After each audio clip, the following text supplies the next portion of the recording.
আল্লাহ রাব্বুল আলামিন বলেন, মা ইয়ানতিকু আনিল হাওয়া ইন হুয়া ইল্লা ওয়াহিয়ুন ইউহা।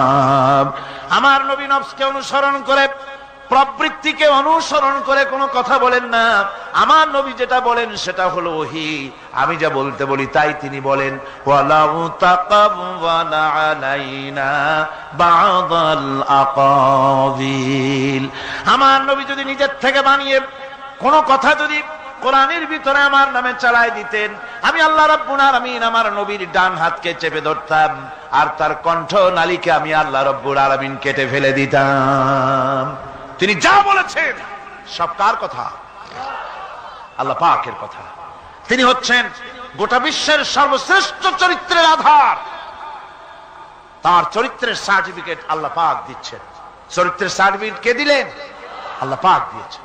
কোরআনে কারীমের মধ্যে আল্লাহ রাব্বুল আলামিন বলেন, ওয়া ইন্নাকা লাআলা খুলুকিন আযীম। নবী হে, আপনি হচ্ছেন পুত পবিত্র চরিত্রের উপরে প্রতিষ্ঠিত। সুবহানাল্লাহি ওয়া বিহামদিহি। আপনি শ্রেষ্ঠ চরিত্রের উপরে প্রতিষ্ঠিত। দেখুন, রাসূল করিম সাল্লাল্লাহু আলাইহি ওয়াসাল্লাম নবুয়ত পাওয়ার পর যখন তিনি ঘরে প্রবেশ করেছেন, সর্বপ্রথম হযরত জিবরাইলের সঙ্গে জীবনের প্রথম দেখা। ভয় পেয়েছেন, শরীরে জ্বর এসেছে, এবং হযরতে খাদিজাকে গিয়ে বলছেন যে আমাকে ঢেকে দাও, আমি ভয় পেয়েছি। হযরতে খাদিজাতুল কুবরা রাদিয়াল্লাহু তাআলা আনহা তিনি রাসূলকে বলছেন, আবুল কাসেম, হে কাসেমের পিতা, আপনার ভয় পাওয়ার কোনো কারণ নাই। আপনাকে জিন বা শয়তান কোনো অনিষ্ট করতে পারে না, কারণ আপনি এতিমদেরকে, মিসকিনদেরকে খেতে দেন, আপনি বিধবাকে আশ্রয় দেন, আপনি প্রতিবেশীর হক আদায় করেন, আপনি আত্মীয়দের হক আদায় করেন। কি সার্টিফিকেট দিচ্ছেন? স্ত্রী তো স্বামীর জন্য ভালোবাসা দিতে পারে, মহব্বত দিতে পারে, জান দিতে পারে, কিন্তু ঈমান তো আনতে পারে না। ঈমান আনা তো এত সহজ ব্যাপার না। কিন্তু রাসূল করিম সাল্লাল্লাহু আলাইহি ওয়াসাল্লাম যখন তাকে তাওহীদের দাওয়াত দিলেন, রিসালাতের দাওয়াত দিলেন, এবং বললেন আমি নবী, হযরত খাদিজা এক মুহূর্ত দেরি করেন। হযরতে খাদিজা তার কাছে রাসূলুল্লাহ যখন রিসালাতের দাওয়াত পেশ করলেন, সঙ্গে সঙ্গে হযরত খাদিজা পড়ে নিলেন, লা ইলাহা ইল্লাল্লাহু মুহাম্মাদুর রাসূলুল্লাহ। জোরে জোরে পড়েন, লা ইলাহা ইল্লাল্লাহ, লা ইলাহা ইল্লাল্লাহ।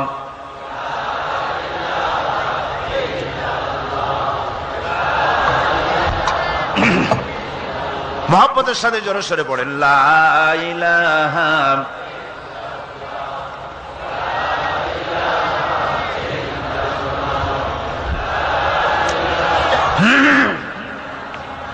লা ইলাহা ইল্লাল্লাহু মুহাম্মাদুর রাসূলুল্লাহ।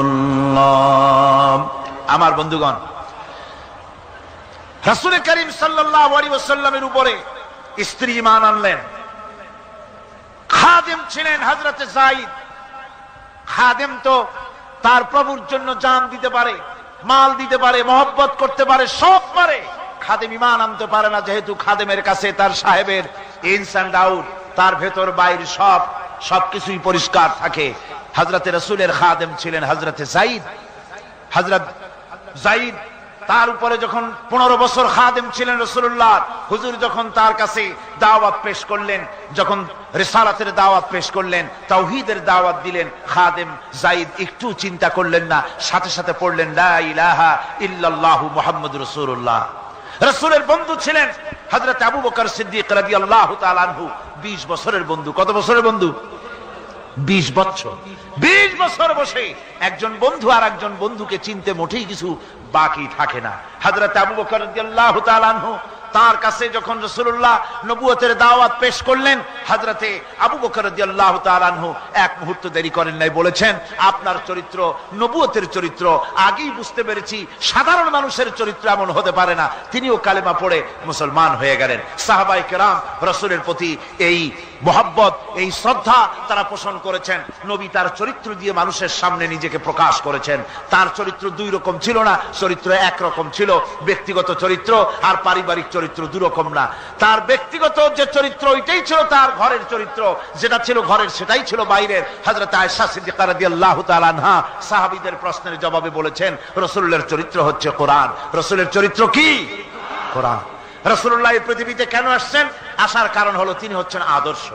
আল্লাহর নবী বলেছেন, লাকাদ কানা লাকুম ফি রাসূলিল্লাহি উসওয়াতুন হাসানাহ, তোমাদের জন্য গ্রহণযোগ্য মহত্তম আদর্শ হতেছে তোমাদের রাসূল। তোমাদের রাসূলের ভিতরেই তোমাদের আদর্শ রয়েছে, তার কাছ থেকে তোমরা আদর্শ গ্রহণ করো। তিনি এতিমের আদর্শ, শিশুর আদর্শ, কিশোরদের আদর্শ, যুবকের আদর্শ, তরুণের আদর্শ, বৃদ্ধের আদর্শ, পিতার আদর্শ, নানার আদর্শ, স্বামীর আদর্শ, সেনাপতির আদর্শ, শ্রমিকের আদর্শ, রাষ্ট্রপ্রধানেরও সকলের জন্য আদর্শ। যেই যুগে বেহায়াপনার উলঙ্গপনা দিয়েছিল সমাজ ভর্তি, আল্লাহর ঘর তাওয়াফ করে নারী আর পুরুষেরা উলঙ্গ হয়ে, সেই যুগে রাসূলুল্লাহ যখন কাবা শরীফ রিকনস্ট্রাকশন হচ্ছিল, পুনর্নির্মাণ হচ্ছিল, তখন তিনি বহন করছিলেন পাথরগুলি মাথায় করে। তার চাচা তাকে বললেন, তোমার তো বড্ড কষ্ট হচ্ছে, তুমি এখন এইটাকে ঘাড়ের উপরে, লুঙ্গিটা খুলা ঘাড়ের উপরে রেখে তারপর এটা বহন করো। হুজুর যখন লুঙ্গির গিরায় হাত দিয়েছেন খুলবেন এই চিন্তা করে ঘাড়ের উপরে রেখে পাথর বহন করবেন, লুঙ্গির গিটে হাত দিয়েছেন, খোলেন নাই। লুঙ্গির গিটের উপরে হাত রেখে তিনি চিন্তা করলেন, এতগুলি লোকের সামনে কাপড়টা খুললে পরে কি শরম হবে। কাপড়টা খোলেনি নাই, শুধু খুললে পরে কি লজ্জা হবে। এই আগাম শরমের অনুভূতিতে মুহাম্মদ সাল্লাল্লাহু আলাইহি ওয়াসাল্লাম বেহুশ হয়ে জমিনের উপরে পড়ে গেছেন। আদর্শ কাকে বলে? শিশুর আদর্শ, কিশোরের আদর্শ, স্বামীর আদর্শ, পিতার আদর্শ, নানার আদর্শ, গোটা পৃথিবীর সমস্ত মানুষের আদর্শ রাসূল করিম সাল্লাল্লাহু আলাইহি ওয়াসাল্লাম। তার কাছে তিনি স্ত্রীদের আদর্শ ছিলেন, তিনি নানার আদর্শ ছিলেন। ইমাম হোসেনকে তিনি কোলে নিচ্ছেন, ঘাড়ে উঠছে বাচ্চা, বুকের উপরে উঠছে।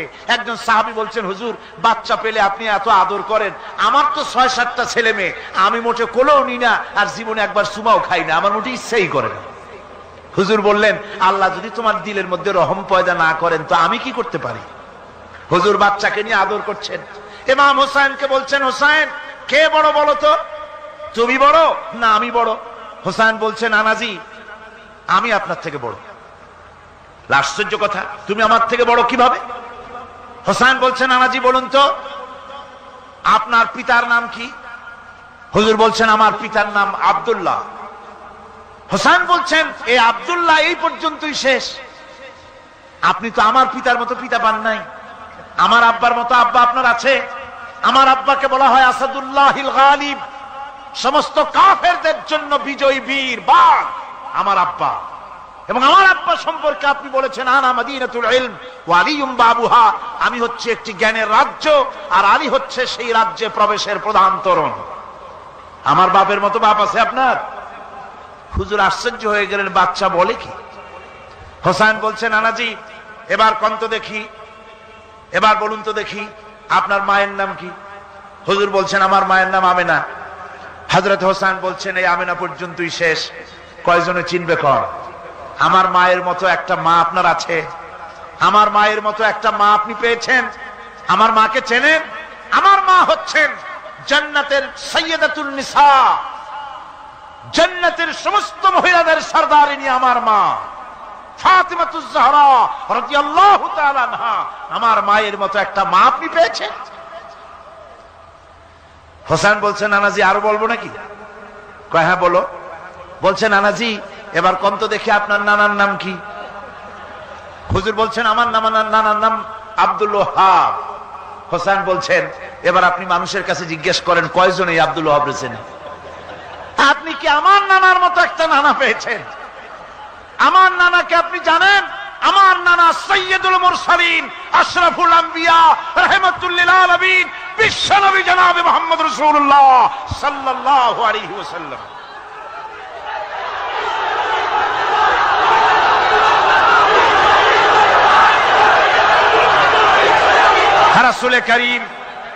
রাসূল করিম সাল্লাল্লাহু আলাইহি ওয়াসাল্লাম হোসেনকে বুকের সাথে জড়িয়ে ধরে হোসেনের ঠোঁটের উপরে, তার চিবুকের উপরে তার গণ্ড দেশে তার কপলে বারবার চুমো খেতে লাগলেন আর বললেন, না না, আমি আজকে তোমার সামনে হেরে গেলাম। সুবহানাল্লাহ ওয়া বিহামদিহি। কি আদর করতেন তিনি বাচ্চাদেরকে। রাসূলুল্লাহ রাস্তা দিয়ে যেতেন আর বাচ্চারা খেলাধুলা ছেড়ে রাসূলের কাছে ছুটে আসতো। একবার তো রাসূলুল্লাহ একটা বাচ্চার মাথায় হাত বুলিয়ে খেলা ছেড়ে দিয়ে ছুটে আসছে। হুজুর তাকে জিজ্ঞেস করলেন, তোমার সাথে যে পাখিটা থাকতো সেই লাল পাখিটা কই? ছেলে তো কেঁদে ফেললো। ছেলে বলে ফেললো যে আপনি বিশ্বনবী, আমি একটা ছোট্ট মানুষ, আমার পাখির খবর আপনি রাখেন। সুবহানাল্লাহ ওয়া বিহামদিহি। রাসূলুল্লাহ তার চরিত্র দিয়ে মানুষকে জয় করেছিলেন, মুহাব্বত দিয়ে। তরবারি দিয়ে ইসলাম প্রতিষ্ঠিত হয় নাই, ইসলাম এসেছে মুহাব্বত দিয়ে, উদারতা দিয়ে, ভালোবাসা দিয়ে। তরবারি দিয়ে ইসলাম বিজয় হয় নাই পৃথিবীর বুকে। পিতামাতার প্রতি ভালোবাসা ইসলামের এক মহান শিক্ষা, যা দেখতে পাওয়া যায় রাসূলুল্লাহ সাল্লাল্লাহু আলাইহি ওয়াসাল্লামের চরিত্রে। আল্লাহ রাব্বুল আলামিন বলেন, وَقُلْ لَهُمَا قَوْلًا كَرِيمًا। মা বাবার সঙ্গে সম্মানজনক কথা বলো, খবরদার বেয়াদবি করবে না। আর মা বাপের জন্য, তাদের জন্য আমি আল্লাহ রাব্বুল আলামিনের কাছে দোয়া করো, রব্বিরহামহুমা কামা রাব্বায়ানি সাগীরা। পড়েন সবাই, রব্বিরহামহুমা কামা রাব্বায়ানি সাগীরা। আল্লাহ রাব্বুল আলামিন শিখাই দিলেন, বান্দারে তোর মা বাপের জন্য আমার কাছে দোয়া কর, আয় আল্লাহ আমার মা বাপ যেমন ছোট্টবেলায় আমাকে স্নেহের কোলে লালন পালন করেছে, মাবুদ গো আমার মা বাপকে তোমার রহমতের কোলে লালন পালন করো। আল্লাহ শিখাই দিচ্ছে। হাদিস শরীফ এসেছে, হুজুর বসে আছেন মসজিদে নববীতে, সাহাবায়ে কেরাম বসা। এক বৃদ্ধা মহিলা প্রবেশ করেছেন মসজিদে, হুজুর তাকে দেখে দাঁড়ায় গেলেন। মহিলা আসার পর নবীজি নিজের গায়ের চাদর বিছিয়ে দিলেন। মহিলা চলে যাওয়ার পর সাহাবায়ে কেরাম জিজ্ঞেস করলেন, হুজুর একজন সাধারণ মেয়ে লোকের জন্য হুজুর নিজের চাদর বিছাইলেন, বুঝলাম না ফজিলত কি, চিনলাম না মেয়ে লোকটাকে। হুজুর বলেন, সাহাবীরা চাদর তো ভালো, হক তো আদায় করতে পারি নাই, চিনতে পারো নাই, তোমরা বুঝতে পারো নাই। আমি দুনিয়া আসার পর আমার মায়ের দুধ আমার কিসমতে তেমন হয় নাই, আমি আমার মায়ের যত্ন তেমন পাই নাই, স্নেহ আদর তেমন পাই নাই। যার বুকের দুধ খাইয়া, যার কোলে কাখে চড়ে আমি বড় হয়েছি, ইনি আমার সেই দুধ মা হযরতে হালিমাতুস সাদিয়া। বন্ধুরা, মা যদি বেঁচে থাকে, রাত্রে বাড়ি গিয়ে পায়ে ধরুন, বলেন মা অন্যায় করেছি, জীবনে বহু বেয়াদবি করেছি, আমার মাফ করে দাও। বিশ্বাস করুন, মা বাপের যদি খেদমত করেন, মা বাপ যদি রাজি থাকে, রিজকে, খাদ্যে, টাকায়, ইজ্জতে জীবনেও কষ্ট হবে না।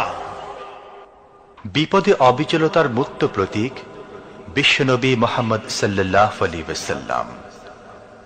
সর্ব অবস্থায় আল্লাহর উপর ভরসা করে ধৈর্য ধরার ক্ষেত্রে তিনি স্থাপন করেছিলেন এক অনন্য দৃষ্টান্ত। হিজরতের ঘটনা তার প্রকৃষ্ট উদাহরণ। আমার ভাইয়েরা, বিপদে অবিচলতা আমাদেরকে পয়গম্বরেরা শিক্ষা দান করেছেন। আমরা দেখতে পেয়েছি বিশ্বনবী জনাবে মুহাম্মদুর রাসূলুল্লাহ সাল্লাল্লাহু আলাইহি ওয়াসাল্লাম হিজরতের রাত, কাফেররা চতুর্দিকে দাঁড়ানো। হযরত জিবরাইল এসে বলেন, ইয়া রাসূলুল্লাহ, হে কাফেররা চতুর্দিকে ঘিরে দাঁড়িয়েছে, গভীর রাত, এখন হাতে তাদের তরবারি, সকাল হলে পরেই তারা আপনাকে মেরে ফেলে দিবে, তাড়াতাড়ি ওঠেন, মদিনার দিকে চলে যান। আল্লাহ নবী ঘুমের থেকে জেগে হযরত আলীকে ডেকে বলেন, আলী, আল্লাহ অর্ডার করেছেন আমি মদিনায় চললাম, আমার বিছানার পরে আমার চাদর গায়ে দিয়ে শুয়ে থাকো। হযরত আলী বলেন, আল্লাহর হাবিব, আপনার চাদর গায়ে দিয়ে ঘুমিয়ে থাকবো, সকালবেলায় কাফির বেঈমানেরা আপনার বিছানার পরে আপনার চাদর গায়ে দেওয়া অবস্থায় আমি আলীকে তারা মুহাম্মদ মনে করবে, আর আমি আলীকে নবী মনে করে তারা তাদের তরবারি দিয়া কেটে কেটে টুকরা টুকরা করে আমারে বিদায় করে দেবে দুনিয়া থেকে। এতটুকুনো পরোয়া করি না, বরং আমার দিলের মধ্যে এটাই তৃপ্তি থাকবে যে আমি আলীর জীবনের বিনিময় আল্লাহর হাবিব দুনিয়ায় বেঁচে আছেন। নবীজি ঘরের থেকে বেরোলেন, চতুর্দিকে কাফেররা দাঁড়ানো। আল্লাহ নবী হাতে এক মুষ্টি বালু হাতে নিয়ে শাহাতেল ওযু পড়ে 3 বার দম করে বালুগুলো ছেড়ে দিলেন। বালিগুলি ঘরের চতুর্দিকে কাফেরদের চোখে চলে গেল। পরবর্তী সময় রব্বুল আলামিন ডেকে বলেন, নবীরে, বালি যখন নিক্ষেপ আপনি করেছিলেন, ধুলাগুলি আপনি তো শুধু নিক্ষেপ করেছিলেন, কিন্তু চতুর্দিকে কাফেরদের চোখে গেল কেমনে? একদিকে মেরেছিলেন, সেই দিকেই তো যাওয়ার কথা ছিল, চতুর্দিকের কাফেরের চোখে চোখে সেগুলো পৌঁছে গেল কেমনে? ওয়ামা রামাইতা ইদ রামাইতা ওয়ালাকিন্নাল্লাহ রামা। আপনি নিক্ষেপ করেন নাই, যখন আপনি নিক্ষেপ করেছিলেন আপনি তো শুধু বালুকণা ছেড়েছেন, আর ওই বালুকণাগুলি ঘরের চতুর্দিকে সব কাফেরদের চোখে পৌঁছবার দায়িত্ব আমার কুদরত গ্রহণ করেছিল। আমার ভাইয়েরা, নবীজি বিপদে, এতগুলি শত্রু তরবারি নিয়ে তিনি বিপদে ধৈর্য হারা হন নাই। আস্তে করে ঘরের থেকে বেরিয়ে হযরত আবু বকরের বাড়িতে গিয়ে হাজির। দরজায় গিয়ে আওয়াজ দিলেন, আবু বকর। অমনি দরজা খুলে গেল। লাব্বাইক ওয়া সাদাইক। হুজুর বলেন, আবু বকর রে, একটা ডাকে কেমনে সাড়া দিলে? তুমি কি ঘুমাইছিলে না? হযরত আবু বকর বলেন, হুজুর, আপনি বলেছেন আমাকে নিয়ে হিজরত করবেন, আমি মনে মনে চিন্তা করেছি, না জানি কত রাত্রে নবীজি আসেন, উঠতে যদি আমার দেরি হয়ে যায়, নবীজি যদি দরজার কাছে দাঁড়ায় দাঁড়ায় আমারে ডাকাডাকি করে, আর আমি যদি ঘুমায় থাকি, তাহলে আল্লাহর নবীর সঙ্গে বেয়াদবি হয়ে যাবে। এই মনে করে বিছানায় না ঘুমাইয়া আপনার গলার আওয়াজ শোনার জন্য এই দরজার সঙ্গে পিঠ লাগাইয়া লাগাইয়া দাঁড়াইয়া ঘুমাচ্ছিলাম। আল্লাহর নবী হযরত আবু বকরকে সঙ্গে করে নিয়ে চললেন মদিনার দিকে। উল্টা পথে রওনা করলেন। বারবার কাবা শরীফের দিকে তাকাতে লাগলেন। বুখারী শরীফে এসেছে, নবীজি বারবার কাবার দিকে তাকিয়ে বলতেছেন, রে কাবা, বড় আশা ছিল তোর কাছে থাকবো, তোর খেদমত করব, কিন্তু তোর নিষ্ঠুর সন্তানেরা তোর কাছে আমারে থাকতে দিল না রে। আল্লাহ নবী মিসফালা দিয়ে জাবালে কেদোয়ার উপর দিয়ে চলে গেলেন জাবালে সুরে। গুহার কাছে যখন গিয়েছেন, ফজর রক্ত হয়ে গেল। হযরত আবু বকর রাদিয়াল্লাহু তাআলা আনহু বলছেন, হুজুর, আর উপায় নাই, দিন হয়ে গেল, এখন বুঝি ধরা পড়ে যাব, ওই গুহার মধ্যে গিয়ে আশ্রয় নেই। তবে আপনি দাঁড়ান, গুহার ভিতরে পাহাড়িয়া গুহা, বিচ্ছু থাকতে পারে, সাপ থাকতে পারে, আমি আগে ঢুকি, যদি কোনো হিংস্র প্রাণী থাকে আমার উপর দিয়া আঘাত হয়ে যাক, আল্লাহর নবী হেফাজতে থাকুক। হযরত আবু বকর রাদিয়াল্লাহু তাআলা আনহু গুহার ভিতরে নামলেন। নেমে গুহা সাফ করে হুজুরকে ডাকলেন। হুজুর তাশরীফ ফরমালেন গুহার মধ্যে। হুজুর বলেন, আবু বকর, হেঁটে হেঁটে কষ্ট হয়ে গেছে, তুমি বসো, তোমার উরুর উপরে মাথা রেখে আমি একটু ঘুমায়ে যাই। আল্লাহর হাবিব ঘুমায়ে গেলেন। হযরত আবু বকর লক্ষ্য করে দেখেন চতুর্দিকে অনেকগুলি গর্ত দেখা যায়। এই গর্ত থেকে সাপ আসতে পারে, বিচ্ছু আসতে পারে মনে করে নিজের গায়ের চাদর ছিঁড়ে ছিঁড়ে গর্তগুলি বন্ধ করা শুরু করে দিলেন। কয়েকটা গর্ত বন্ধ করার মতো চাদর আর নাই, পাও দিয়ে চেপে ধরলেন। এক পাহাড়িয়া বিষধর সাপ বেরোবার জন্য চেষ্টা করে বেরোবার পথ খুঁজে না পেয়ে হযরত আবু বকরের পায়ের উপরে দংশন করেছে। বিষের যন্ত্রণায় হযরত আবু বকরের চোখ থেকে পানি দরদর করে পড়ছে। রাসূলুল্লাহর ঘুম ভেঙে গেল। আল্লাহর নবী তাকিয়ে বলেন, আবু বকর, চোখে পানি কেন? বাড়ির কথা বুঝি মনে পড়ে গেছে? হযরত আবু বকর বলেন, ইয়া রাসূলুল্লাহ, আল্লাহর নামে কসম করে বলি, যেই দিন আমি ঈমান এনেছি ওই দিন থেকে আমার মা বাপ, আমার কোলে আমার সন্তান, আমার স্ত্রী, আমার জায়গা জমি ঘর বাড়ি, এমনকি আমার নিজের আত্মার চাইতে হুজুর আপনারে ভালোবাসি বেশি। তাহলে কাঁদো কেন? হযরত আবু বকর বলেন, হুজুর, বাড়ির জন্য কাঁদি না, ছেলে পেলের জন্য কাঁদি না, সাপে দংশন করেছে, যন্ত্রণায় কাঁদতেছি। আল্লাহর নবী সঙ্গে সঙ্গে মুখ থেকে থুতু বার করে যন্ত্রণার জায়গায় লাগাই দিলেন। সঙ্গে সঙ্গে যন্ত্রণা বন্ধ হয়ে গেল। হুজুর বললেন, আবু বকর, প্রথম যখন তোমার এই আঘাত করেছিল সাপে, আমাকে কেন তাড়াতাড়ি বলো নাই? এতক্ষণ তো তোমার কষ্ট হতো না। হযরত আবু বকর বলেন, ইয়া রাসূলুল্লাহ, ওটা তো সাপে কাটার যন্ত্রণা, ওই যন্ত্রণায় আমার রক্ত জ্বলতেছে, যন্ত্রণায় যন্ত্রণায় আমার কলেজাটা যদি ফেটেও যেত, আল্লাহর হাবিব আরাম ফরমাচ্ছিলেন, আমি তাকে আরামে বিঘ্ন ঘটাতে পারতাম না। আমার ভাইয়েরা, হযরতে আবু বকর, হযরতে রাসূল দুজন বসে আছেন। এমনি সময় কাফের বেঈমানেরা খুঁজতে খুঁজতে জায়গা মতো এসে গেছে। একজনে বলে ভিতরে আছে, আর একজনে বলে নাই। পায়ের যদি থাকবে তাহলে মাকড়সায় জাল বুনালো কি করে, পাখি ডিম পেড়ে বসে আছে কি করে, তাদের সন্দেহ হতে লাগলো। এর মধ্যে নাই, একজন বলে আছে আর একজন বলে নাই। হযরত আবু বকর ভয়ের চোটে কেঁদে ফেলেছেন, হুজুর আর উপায় নাই। এই যে অবস্থা, এই অবস্থার ভিতরে এই অবস্থার ভেতরেও আল্লাহ নবী এতটুকু ঘাবড়ে যান নাই। শত্রুরা তরবারি নিয়ে এসেছে, সুযোগ পেলেই একটু তাকালেই দেখতে পাবে, তুলে মেরে ফেলে দেবে। আল্লাহর হাবিব মোটেই ধৈর্য হারালেন না, এতটুকুন হতাশ হলেন না। আল্লাহ পাকের হাবিব তার সাথীকে কি বললেন? তখন কোরআনে কারীম সূরা তাওবার মধ্যে আল্লাহ তা উদ্ধৃত করেছেন মুমিনদের জন্য, ইযহুমা ফিল গার ইয ইয়াকুলু লিসাহিবিহি লা তাহজান ইন্নাল্লাহা মা'ানা। ও আমার সাথী, ও বন্ধু, ভয় করো না, চিন্তা করো না, আমরা মাইনরিটি নই, আমরাই মেজরিটি। তার কারণ আল্লাহ আমাদের সাথে আছেন। সুবহানাল্লাহ। রাসূলুল্লাহ সাল্লাল্লাহু আলাইহি ওয়াসাল্লাম অত্যন্ত সাদাসিধে জীবন যাপন করতেন। হিজরত করে মদিনায় গিয়ে ইসলামী রাষ্ট্র কায়েম করার পরও তার দায়িত্বটা কাটেনি। হাদিসে এসেছে সে কথা। হযরত আবু হুরায়রা রাদিয়াল্লাহু তাআলা আনহু বলেন, আমি রাসূলুল্লাহর কাছে গেলাম, হুজুরকে গিয়ে সালাম করলাম। আল্লাহর নবী সালামের জবাব দিলেন, কিন্তু দেখতে পেলাম মুখ নড়ে, আওয়াজ বেরোলো না। কারণ কি? কাছে গিয়ে দেখি নবীজি ক্ষুধার যন্ত্রণায় কথা বলতেছেন, আওয়াজ বেরোতেছে না। এত ক্ষুধা লেগেছে আল্লাহর নবীর। 2-4 দিন চলে গেছে, খাবার নাই।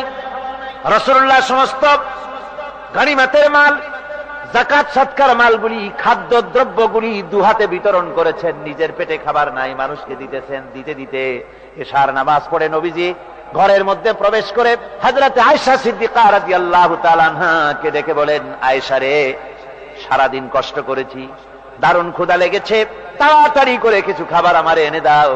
হযরত আয়েশা হুজুরের ক্ষুধার্ত শ্রান্ত ক্লান্ত চেহারার দিকে তাকাইয়া হযরত আয়েশা কেঁদে ফেলেছেন। হযরত মা আয়েশা কাঁদেন আর বলেন, ইয়া রাসূলুল্লাহ, হে আল্লাহর নামের কসম করে বলি, আমি আয়েশার ঘরে কোনো পানি ছাড়া কোনো খাবার নাই। এই ছিল রাসূলের আদর্শ। হাদিস শরীফে এসেছে, আল্লাহর নবী বলেন, তোমরা যদি রাষ্ট্রীয় ক্ষমতায় যাও, বাড়ি না থাকলে সরকারি খরচ একটা বাড়ি নিতে পারো। তোমার যদি যানবাহন না থাকে, সরকারি খরচে যানবাহন নিতে পারো। ছেলে মেয়ের কাপড় চোপড়, লেখাপড়া, শিক্ষা, চিকিৎসার জন্য যদি না থাকে, তাহলে তুমি সরকার থেকে নিতে পারো। কিন্তু এর থেকে এক চুল পরিমাণ যদি পাও বাড়াও, সরকারের মাল জনগণের মাল, এর থেকে প্রয়োজনের বাইরে যদি তুমি নিজের জন্য নিতে থাকো, কিয়ামতের দিন আল্লাহর দরবারে চোরের কাতারে তোমারে দাঁড়ানো লাগবে। দুনিয়ায় যত সম্মান পাও না কেন, কিয়ামতে আল্লাহর দরবারে কিসের কাতারে দাঁড়াবে? চোরের কাতারে দাঁড়াতে হবে। রাসূল পাক সাল্লাল্লাহু আলাইহি ওয়াসাল্লাম এমন এক সমাজ কায়েম করেছিলেন। আমার হতাশাগ্রস্ত ছাত্ররা, যেসব ছাত্ররা সমাজতন্ত্র তোমরা করো, যারা সমাজতন্ত্র করতে হতাশাগ্রস্ত হয়েছে, এখন যাব কোথায় বলে হতাশ হয়ে গিয়েছো তোমরা, আমরা তোমাদেরকে দাওয়াত দেই, কোরআনের মাহফিল থেকে দাওয়াত দেই, ফিরে আসো। হতাশ হওয়ার কোনো কারণ নাই। লেনিন মরার, ও মরে গেছে। কার্ল মার্কস মরার, মরে গেছে, পচে গেছে, গলে গেছে, দুনিয়া থেকে শেষ হয়ে গিয়েছে। আল্লাহর নবীর নেতৃত্ব, সূর্য যতদিন উঠবে আর ডুববে, নবীজির নেতৃত্ব শেষ হবে না। ওই নেতৃত্বে আসো, রাসূলের নেতৃত্ব মেনে নাও, কোরআনের শাসন মেনে নাও, তাহলেই শান্তি পাবে তোমরা।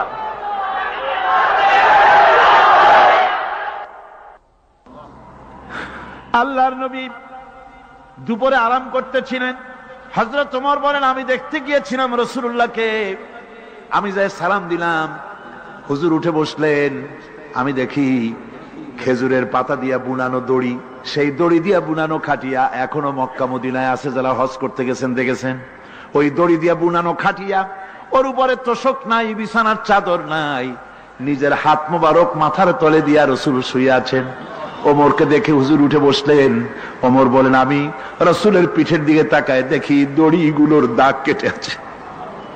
আমি সহ্য করতে পারলাম না, আমি শিশুর মতো ডুকরে কেঁদে উঠলাম, বললাম, ইয়া রাসূলুল্লাহ, এই পৃথিবীর কাফির বেঈমানেরা এত শান্তি করলো দুনিয়ায়, আর আল্লাহর হাবিবের পিঠে দড়ির দাগ বরদাস্ত করতে পারছি না। আপনি আমার অনুমতি দেন, একটা তোশক আপনার জন্য বানায় দেই। হুজুর আমার বলেন, ওমর রে, শোনো, দুনিয়ায় শান্তি করার জন্য আমি আসি নাই, আমি যদি হুকুম করি উহুদ পাহাড় আমার জন্য সোনায় পরিণত হয়ে যা, উহুদ পাহাড়টা আমার জন্য সোনা হয়ে যেতে পারে। আমি দুনিয়ায় শান্তির জন্য আসি নাই, এসেছি মানবতার মুক্তির জন্য। পৃথিবীর মানুষগুলিকে বাঁচাতে এসেছি, সাদা কালো মানুষের ব্যবধান দূর করতে এসেছি। রাসূলুল্লাহ নারীর অধিকার দিলেন, সাদা কালা মানুষের ব্যবধান দূর করে দিলেন। পাহাড় সমান উঁচা সাদা কালা মানুষের অধিকারকে প্রতিষ্ঠিত করলেন, বললেন মানুষে মানুষে কোনো পার্থক্য নাই। আরবের উপরে অনারবের, অনারবের উপরে আরবের, ভাষার সাদার উপরে কালোর, কালোর উপরে সাদার, কোন বর্ণ বৈষম্য ইত্যাদি দিয়ে মানুষের ফজিলত হয় না। মানুষের মর্যাদা বাড়ে। ইন্না আকরামাকুম ইনদাল্লাহি আতকাকুম। মানুষের মধ্যে মর্যাদা তোমাদের মধ্যে আল্লাহর কাছে তার যে ব্যক্তি তোমাদের মধ্যে আল্লাহকে বেশি ভয় করে। সুবহানাল্লাহ কোন, সুবহানাল্লাহ কোন।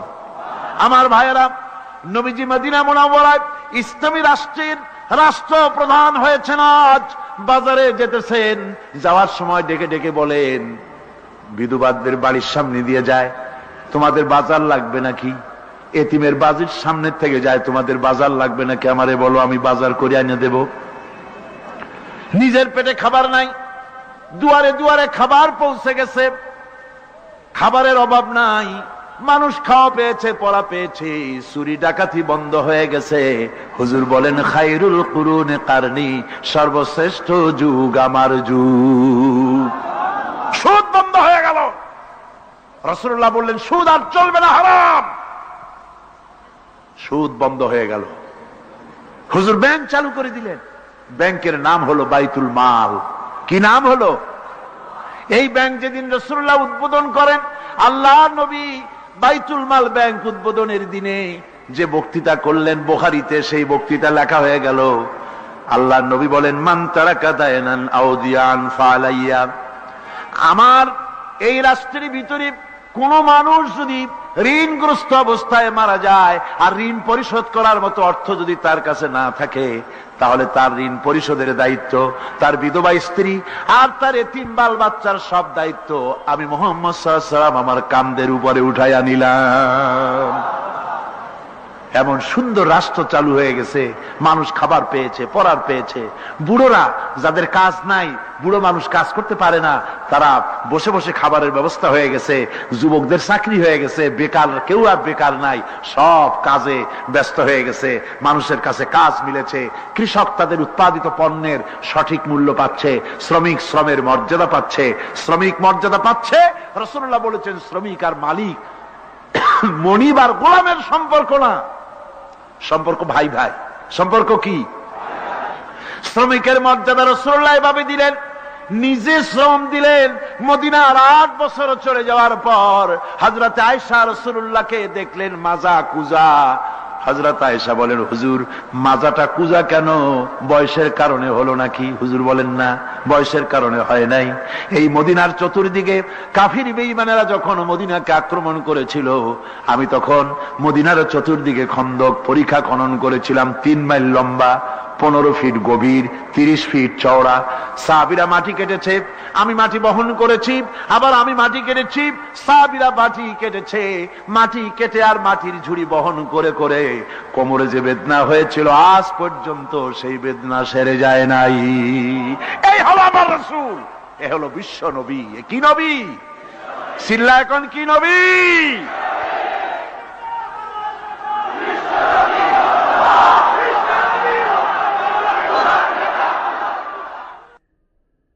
হুকুম করি উহুদ পাহাড় আমার জন্য সোনায় পরিণত হয়ে যা, উহুদ পাহাড়টা আমার জন্য সোনা হয়ে যেতে পারে। আমি দুনিয়ায় শান্তির জন্য আসি নাই, এসেছি মানবতার মুক্তির জন্য। পৃথিবীর মানুষগুলিকে বাঁচাতে এসেছি, সাদা কালো মানুষের ব্যবধান দূর করতে এসেছি। রাসূলুল্লাহ নারীর অধিকার দিলেন, সাদা কালা মানুষের ব্যবধান দূর করে দিলেন। পাহাড় সমান উঁচা সাদা কালা মানুষের অধিকারকে প্রতিষ্ঠিত করলেন, বললেন মানুষে মানুষে কোনো পার্থক্য নাই। আরবের উপরে অনারবের, অনারবের উপরে আরবের, ভাষার সাদার উপরে কালোর, কালোর উপরে সাদার, কোন বর্ণ বৈষম্য ইত্যাদি দিয়ে নিজের পেটে খাবার নাই, দুয়ারে দুয়ারে খাবার পৌঁছে গেছে, খাবারের অভাব নাই, মানুষ খাওয়া পেয়েছে, পড়া পেয়েছে, চুরি ডাকাতি বন্ধ হয়ে গেছে। হুজুর বলেন খায়রুল কুরুনে কারনি, সর্বশ্রেষ্ঠ যুগ আমার যুগ। সুদ বন্ধ হয়ে গেল। রাসূলুল্লাহ বললেন সুদ আর চলবে না, হারাম। সুদ বন্ধ হয়ে গেল। হুজুর ব্যাংক চালু করে দিলেন। ব্যাংকের নাম হলো বাইতুল মাল। কি নাম হলো? এই ব্যাংক যেদিন রাসূলুল্লাহ উদ্বোধন করেন, আল্লাহ নবী বাইতুল মাল ব্যাংক উদ্বোধনের দিনে যে বক্তৃতা করলেন, বুখারীতে সেই বক্তৃতা লেখা হয়ে গেল। আল্লাহ নবী বলেন মান তারাকা দায়নান আউদিয়ান ফালাইয়া, আমার এই রাষ্ট্রের ভিতরে কোন মানুষ যদি ঋণগ্রস্ত অবস্থায় মারা যায় আর ঋণ পরিশোধ করার মতো অর্থ যদি তার কাছে না থাকে, তাহলে তার ঋণ পরিশোধের দায়িত্ব, তার বিধবা স্ত্রী আর তার এতিম বাল বাচ্চার সব দায়িত্ব আমি মুহাম্মদ সাল্লাল্লাহু আলাইহি ওয়াসাল্লাম আমার কাঁধের উপরে উঠাইয়া নিলাম। এমন সুন্দর রাষ্ট্র চালু হয়ে গেছে। মানুষ খাবার পেয়েছে, পড়ার পেয়েছে। বুড়োরা যাদের কাজ নাই, বুড়ো মানুষ কাজ করতে পারে না, তারা বসে বসে খাবারের ব্যবস্থা হয়ে গেছে। যুবকদের চাকরি হয়ে গেছে, বেকার কেউ আর বেকার নাই, সব কাজে ব্যস্ত হয়ে গেছে। মানুষের কাছে কাজ মিলেছে। কৃষক তাদের উৎপাদিত পণ্যের সঠিক মূল্য পাচ্ছে, শ্রমিক শ্রমের মর্যাদা পাচ্ছে। শ্রমিক মর্যাদা পাচ্ছে। রাসূলুল্লাহ বলেছেন শ্রমিক আর মালিক, মনিব আর গোলামের সম্পর্ক না, সম্পর্ক ভাই ভাই। সম্পর্ক কি? শ্রমিকের মর্যাদা রাসূলুল্লাহ এভাবে দিলেন, নিজে শ্রম দিলেন। মদিনার 8 বছর চলে যাওয়ার পর হযরত আয়েশা রাসূলুল্লাহকে দেখলেন মাজা কুজা। হযরত আয়েশা বলেন হুজুর মাজাটা কুজা কেন? বয়সের কারণে হলো নাকি? হুজুর বলেন না, বয়সের কারণে হয় নাই। এই মদিনার চতুর্দিকে কাফির বেঈমানেরা যখন মদিনাকে আক্রমণ করেছিল, আমি তখন মদিনার চতুর্দিকে খন্দক পরিখা খনন করেছিলাম। 3 মাইল লম্বা, 15 ফিট গভীর, 30 ফিট চওড়া। সাহাবীরা মাটি কেটেছে, আমি মাটি বহন করেছি, আবার আমি মাটি কেটেছি, সাহাবীরা মাটি কেটেছে। মাটি কেটে আর মাটির ঝুড়ি বহন করে করে কোমরে যে বেদনা হয়েছিল আজ পর্যন্ত সেই বেদনা সেরে যায় নাই। এই হলো আমার রাসূল, এ হলো বিশ্ব নবী। এ কি নবী? সিল্লা এখন কি নবী?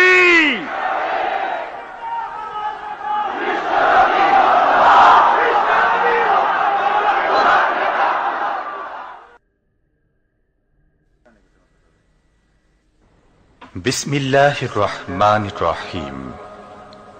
সর্বযুগের সর্বকালের সর্বশ্রেষ্ঠ মহামানব রাহমাতুল্লিল আলামিন হযরত মুহাম্মদ সাল্লাল্লাহু আলাইহি ওয়াসাল্লাম, যার জীবনের প্রতিটি অংশে আছে শিক্ষা, মহান রব্বুল আলামিনের অকৃত্রিম বন্ধু রাসূলুল্লাহ সাল্লাল্লাহু আলাইহি ওয়াসাল্লামের জীবন থেকে শিক্ষা গ্রহণ আমাদের সবারই একান্ত কর্তব্য। এখন আমাদের সামনে রাসূল করিম সাল্লাল্লাহু আলাইহি ওয়াসাল্লামের জীবনের নানা দিক নিয়ে আলোচনা করছেন আন্তর্জাতিক খ্যাতিসম্পন্ন মুফাসসিরে কোরআন ও বিশিষ্ট ইসলামী চিন্তাবিদ হযরত মাওলানা দেলোয়ার হোসাইন সাঈদী। শব্দগ্রহণে মাহসিন সাউন্ড সিস্টেম, প্রযোজনায় সিএইচপি, পরিবেশনায় স্পন্দন অডিও ভিজুয়াল সেন্টার, ঢাকা। আল্লাহ রাব্বুল আলামিন বলেন মা ইয়ানতিকু আনিল হাওয়া ইন হুয়া ইল্লা ওয়াহিয়ুন ইউহা। আমার নবী নফসকে অনুসরণ করে, প্রবৃত্তিকে অনুসরণ করে কোনো কথা বলেন না। আমার নবী যেটা বলেন সেটা হলো ওহী। আমি যা বলতে বলি তাই তিনি বলেন। ওয়ালাউ তাকাওয়ালা আলাইনা বা'দাল আকাবিল। আমার নবী যদি নিজের থেকে বানিয়ে কোন কথা যদি কোরআনের ভিতরে আমার নামে চালায় দিতেন, আমি আল্লাহ রাব্বুল আলামিন আমার নবীর ডান হাতকে চেপে ধরতাম আর তার কণ্ঠ নালীকে আমি আল্লাহ রাব্বুল আলামিন কেটে ফেলে দিতাম। তিনি যা বলেছেন সব কার কথা? আল্লাহ পাকের কথা। তিনি হচ্ছেন গোটা বিশ্বের সর্বশ্রেষ্ঠ চরিত্রের আধার। তার চরিত্রের সার্টিফিকেট আল্লাহ পাক দিচ্ছেন। চরিত্রের সার্টিফিকেট কে দিলেন? আল্লাহ পাক দিয়েছেন। কোরআনে কারীমের মধ্যে আল্লাহ রাব্বুল আলামিন বলেন ওয়া ইন্নাকা লাআলা খুলুকিন আযীম। নবী হে, আপনি হচ্ছেন পুত পবিত্র চরিত্রের উপরে প্রতিষ্ঠিত। সুবহানাল্লাহ ওয়া বিহামদিহি। আপনি শ্রেষ্ঠ চরিত্রের উপরে প্রতিষ্ঠিত। দেখুন রাসূল করিম সাল্লাল্লাহু আলাইহি ওয়াসাল্লাম নবুয়ত পাওয়ার পর যখন তিনি ঘরে প্রবেশ করেছেন, সর্বপ্রথম হযরত জিবরাইলের সঙ্গে জীবনের প্রথম দেখা, ভয় পেয়েছেন, শরীরে জ্বর এসেছে এবং হযরতে খাদিজাকে গিয়ে বলছেন যে আমাকে ঢেকে দাও, আমি ভয় পেয়েছি। হযরতে খাদিজাতুল কুবরা রাদিয়াল্লাহু তাআলা আনহা তিনি রাসূলকে বলছেন, আবুল কাসেম, হে কাসেমের পিতা, আপনার ভয় পাওয়ার কোনো কারণ নাই, আপনাকে জিন বা শয়তান কোনো অনিষ্ট করতে পারে না, কারণ আপনি এতিমদেরকে, মিসকিনদেরকে খেতে দেন, আপনি বিধবাকে আশ্রয় দেন, আপনি প্রতিবেশীর হক আদায় করেন, আপনি আত্মীয়দের হক আদায় করেন। কি সার্টিফিকেট দিচ্ছেন? স্ত্রী তো স্বামীর জন্য ভালোবাসা দিতে পারে, মহব্বত দিতে পারে, জান দিতে পারে, কিন্তু ঈমান তো আনতে পারে না।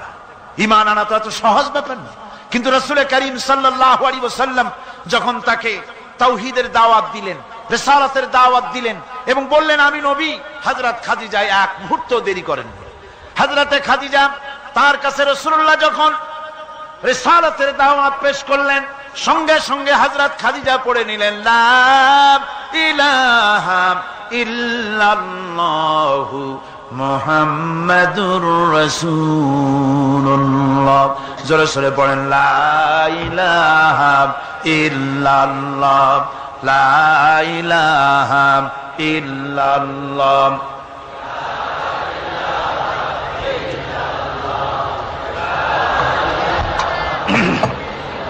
মুহাব্বতের সাথে জোরে জোরে পড়েন লা ইলাহা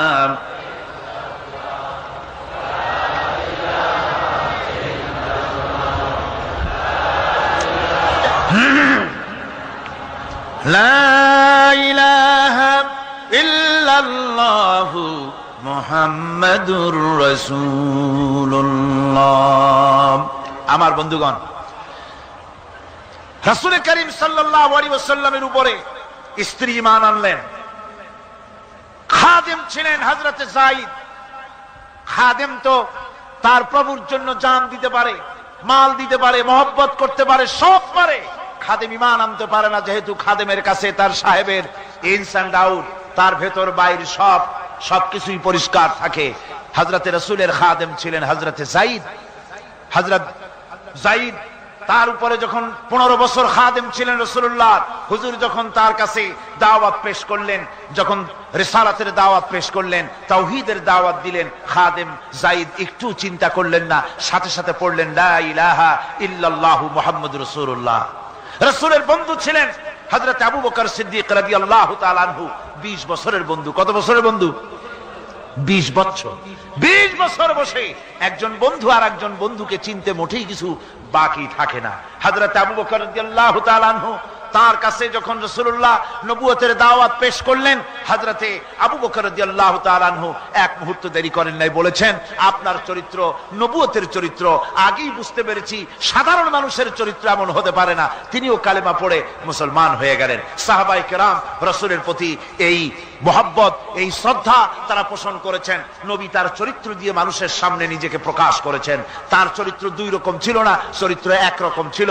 ব্যক্তিগত চরিত্র আর পারিবারিক চরিত্র দুরকম না। তার ব্যক্তিগত যে চরিত্র ওইটাই ছিল তার ঘরের চরিত্র, যেটা ছিল ঘরের সেটাই ছিল বাইরের। হযরত আয়েশা সিদ্দিকা রাদিয়াল্লাহু তাআলা আনহা সাহাবীদের প্রশ্নের জবাবে বলেছেন রাসূলের চরিত্র হচ্ছে কোরআন। রাসূলের চরিত্র কি? কোরআন। রাসূলুল্লাহ এই পৃথিবীতে কেন আসছেন? আসার কারণ হলো তিনি হচ্ছেন আদর্শ। আল্লাহর নবী বলেছেন লাকাদ কানা লাকুম ফি রাসূলিল্লাহি উসওয়াতুন হাসানাহ, তোমাদের জন্য গ্রহণযোগ্য মহত্তম আদর্শ হতেছে তোমাদের রাসূল। তোমাদের রাসূলের ভিতরে তোমাদের আদর্শ রয়েছে, তার কাছ থেকে তোমরা আদর্শ গ্রহণ করো। তিনি এতিমের আদর্শ, শিশুর আদর্শ, কিশোরদের আদর্শ, যুবকের আদর্শ, তরুণের আদর্শ, বৃদ্ধের আদর্শ, পিতার আদর্শ, নানার আদর্শ, স্বামীর আদর্শ, সেনাপতির আদর্শ, শ্রমিকের আদর্শ, রাষ্ট্রপ্রধানেরও সকলের জন্য আদর্শ। যেই যুগে বেহাপনার উলঙ্গপনা দিয়েছিল সমাজ ভর্তি, আল্লাহর ঘর তাওয়াফ করে নারী আর পুরুষেরা উলঙ্গ হয়ে, সেই যুগে রাসূলুল্লাহ যখন কাবা শরীফ রিকনস্ট্রাকশন হচ্ছিল, পুনর্নির্মাণ হচ্ছিল, তখন তিনি বহন করছিলেন পাথরগুলি মাথায় করে। তার চাচা তাকে বললেন তোমার তো বড্ড কষ্ট হচ্ছে, তুমি এখন এইটাকে ঘাড়ের উপরে লুঙ্গিটা খুলা ঘাড়ের উপরে রেখে তারপর এটা বহন করো। হুজুর যখন লুঙ্গির গিরায় হাত দিয়েছেন খুলবেন এই চিন্তা করে ঘাড়ের উপরে রেখে পাথর বহন করবেন, লুঙ্গির গিটে হাত দিয়েছেন, খোলেন নাই। লুঙ্গির গিটের উপরে হাত রেখে তিনি চিন্তা করলেন এতগুলি লোকের সামনে কাপড়টা খুললে পরে কি শরম হবে। কাপড় তো খোলেনি নাই, শুধু খুললে পরে কি লজ্জা হবে। এই আগাম শরমের অনুভূতিতে মুহাম্মদ সাল্লাল্লাহু আলাইহি ওয়াসাল্লাম বেহুশ হয়ে জমিনের উপরে পড়ে গেছেন। আদর্শ কাকে বলে? শিশুর আদর্শ, কিশোরের আদর্শ, স্বামীর আদর্শ, পিতার আদর্শ, নানার আদর্শ, গোটা পৃথিবীর সমস্ত মানুষের আদর্শ রাসূল করিম সাল্লাল্লাহু আলাইহি ওয়াসাল্লাম। তার কাছে তিনি স্ত্রীদের আদর্শ ছিলেন, তিনি নানার আদর্শ ছিলেন। ইমাম হোসেনকে তিনি কোলে নিচ্ছেন, ঘাড়ে উঠছে বাচ্চা, বুকের উপরে উঠছে। একজন সাহাবী বলছেন, হুজুর বাচ্চা পেলে আপনি এত আদর করেন, আমার তো ৬-৭টা ছেলে মেয়ে, আমি মোটে কোলেও নি না, আর জীবনে একবার সুমাও খাই না, আমার মোটে ইচ্ছাই করে না। হুজুর বললেন, আল্লাহ যদি তোমার দিলের মধ্যে রহম পয়দা না করেন তো আমি কি করতে পারি। হুজুর বাচ্চাকে নিয়ে আদর করছেন। ইমাম হোসেনকে বলছেন, হোসেন কে বড় বলো তো, তুমি বড় না আমি বড়? হোসেন বলছেন, নানাজি আমি আপনার থেকে বড়। আশ্চর্য কথা, তুমি আমার থেকে বড় কিভাবে? হোসেন বলছেন, নানাজি বলুন তো আপনার পিতার নাম কি? হুজুর বলছেন, আমার পিতার নাম আব্দুল্লাহ। হোসেন বলছেন, এই আব্দুল্লাহ এই পর্যন্তই শেষ, আপনি তো আমার পিতার মতো পিতা পান নাই, আমার আব্বার মতো আব্বা আপনার আছে। আমার আব্বাকে বলা হয় আসাদুল্লাহিল গালিব, সমস্ত কাফেরদের জন্য বিজয়ী বীর বাঘ আমার আব্বা। এবং আমার আব্বা সম্পর্কে আপনি বলেছেন, আনা মাদিনাতুল ইলম ওয়া আলিয়ুম বাবুহা, আমি হচ্ছে একটি জ্ঞানের রাজ্য আর আলী হচ্ছে সেই রাজ্যে প্রবেশের প্রধান তোরণ। আমার বাপের মতো বাপ আছে আপনার? হুজুর আশ্চর্য হয়ে গেলেন, বাচ্চা বলে কি? হোসেন বলছেন, নানাজি এবার কোন তো দেখি, এবার বলুন তো দেখি আপনার মায়ের নাম কি? হুজুর বলছেন, আমার মায়ের নাম আমেনা। হযরত হোসেন বলছেন, এই আমেনা পর্যন্তই শেষ, কয়জনে চিনবে কর? আমার মায়ের মতো একটা মা আপনার আছে? আমার মায়ের মতো একটা মা আপনি পেয়েছেন?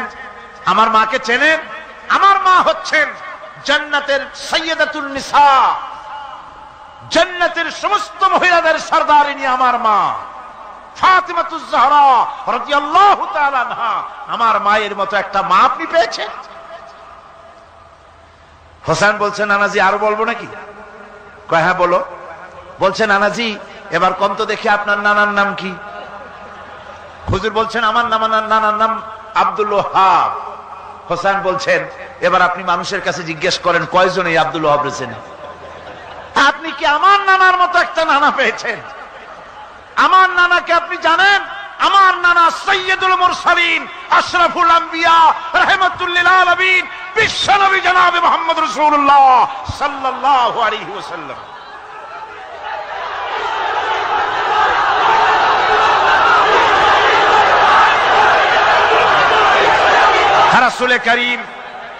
রাসূল করিম সাল্লাল্লাহু আলাইহি ওয়াসাল্লাম হোসেনকে বুকের সাথে জড়িয়ে ধরে হোসেনের ঠোঁটের উপরে, তার চিবুকের উপরে, তার গণ্ডদেশে, তার কপলে বারবার চুমো খেতে লাগলেন আর বললেন, নানা আমি আজকে তোমার সামনে হেরে গেলাম। সুবহানাল্লাহি ওয়া বিহামদিহি।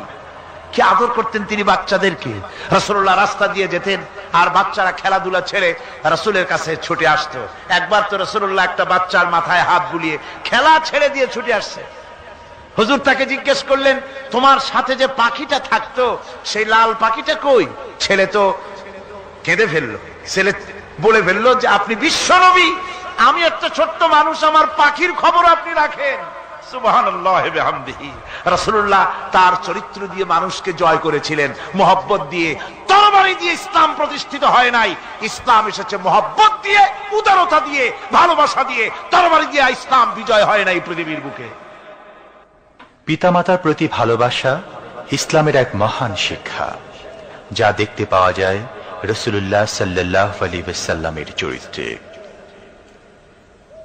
আল্লাহ রাব্বুল আলামিন বলেন, وَقُلْ لَهُمَا قَوْلًا كَرِيمًا, মা বাবার সঙ্গে সম্মানজনক কথা বলো, খবরদার বেয়াদবি করবে না। আর মা বাবার জন্য, তাদের জন্য আমি আল্লাহ রাব্বুল আলামিনের কাছে দোয়া করো, রব্বি রব্বিরহামহুমা কামা রাব্বায়ানি সাগীরা। পড়েন সবাই, রব্বিরহামহুমা কামা রাব্বায়ানি সাগীরা। আল্লাহ রাব্বুল আলামিন শিখাই দিলেন বান্দারে, তোর মা বাপের জন্য আমার কাছে দোয়া করায়। আল্লাহ, আমার মা বাপ যেমন ছোট্ট বেলায় আমাকে স্নেহের কোলে লালন পালন করেছে, মাবুদ গো আমার মা বাপকে তোমার রহমতের কোলে লালন পালন করো। আল্লাহ শিখাই দিচ্ছে। হাদিস শরীফ এসেছে, হুজুর বসে আছেন মসজিদে নববীতে, সাহাবায়ে কেরাম বসা, এক বৃদ্ধা মহিলা প্রবেশ করেছেন মসজিদে, হুজুর তাকে দেখে দাঁড়ায় গেলেন। মহিলা আসার পর নবীজি নিজের গায়ের চাদর বিছিয়ে দিলেন। মহিলা চলে যাওয়ার পর সাহাবায়ে কেরাম জিজ্ঞেস করলেন, হুজুর একজন সাধারণ মেয়ে লোকের জন্য হুজুর নিজের চাদর বিছাইলেন, বুঝলাম না ফজিলত কি, চিনলাম না মেয়ে লোকটাকে। হুজুর বলেন, সাহাবীরা চাদর তো ভালো, হক তো আদায় করতে পারি নাই, চিনতে পারো নাই, তোমরা বুঝতে পারো নাই। আমি দুনিয়া আসার পর আমার মায়ের দুধ আমার কিসমতে তেমন হয় নাই, আমি আমার মায়ের যত্ন তেমন পাই নাই, স্নেহ আদর তেমন পাই নাই। যার বুকের দুধ খাইয়া, যার কোলে কাখে চড়ে আমি বড় হয়েছি, ইনি আমার সেই দুধ মা হযরতে হালিমাতুস সাদিয়া। বন্ধুরা, মা যদি বেঁচে থাকে, রাত্রে বাড়ি গিয়ে পায়ে ধরুন, বলেন মা অন্যায় করেছি, জীবনে বহু বেয়াদবি করেছি, আমার মাফ করে দাও। বিশ্বাস করুন, মা বাপের যদি খেদমত করেন, মা বাপ যদি রাজি থাকে, রিজকে, খাদ্যে, টাকায়, ইজ্জতে জীবনেও কষ্ট হবে না। বিপদে অবিচলতার মুক্ত প্রতীক বিশ্বনবী মুহাম্মদ সাল্লাল্লাহু আলাইহি ওয়াসাল্লাম। সর্ব অবস্থায় আল্লাহর উপর ভরসা করে ধৈর্য ধরার ক্ষেত্রে তিনি স্থাপন করেছিলেন এক অনন্য দৃষ্টান্ত। হিজরতের ঘটনা তার প্রকৃষ্ট উদাহরণ। আমার ভাইয়েরা, বিপদে অবিচলতা আমাদেরকে পয়গম্বরেরা শিক্ষা দান করেছেন। আমরা দেখতে পেয়েছি বিশ্বনবী জনাবে মুহাম্মদুর রাসূলুল্লাহ সাল্লাল্লাহু আলাইহি ওয়াসাল্লাম হিজরতের রাত, কাফেররা চতুর্দিকে দাঁড়ানো, হযরত জিবরাইল এসে বলেন, ইয়া রাসূলুল্লাহ, হে কাফেররা চতুর্দিকে ঘিরে দাঁড়িয়েছে, গভীর রাত, এখন হাতে তাদের তরবারি, সকাল হলে পরেই তারা আপনাকে মেরে ফেলে দিবে, তাড়াতাড়ি ওঠেন, মদিনার দিকে চলে যান। আল্লাহ নবী ঘুমের থেকে জেগে হযরত আলীকে ডেকে বলেন, আলী, আল্লাহ অর্ডার করেছেন আমি মদিনায় চললাম, আমার বিছানার পরে আমার চাদর গায়ে দিয়ে শুয়ে থাকো।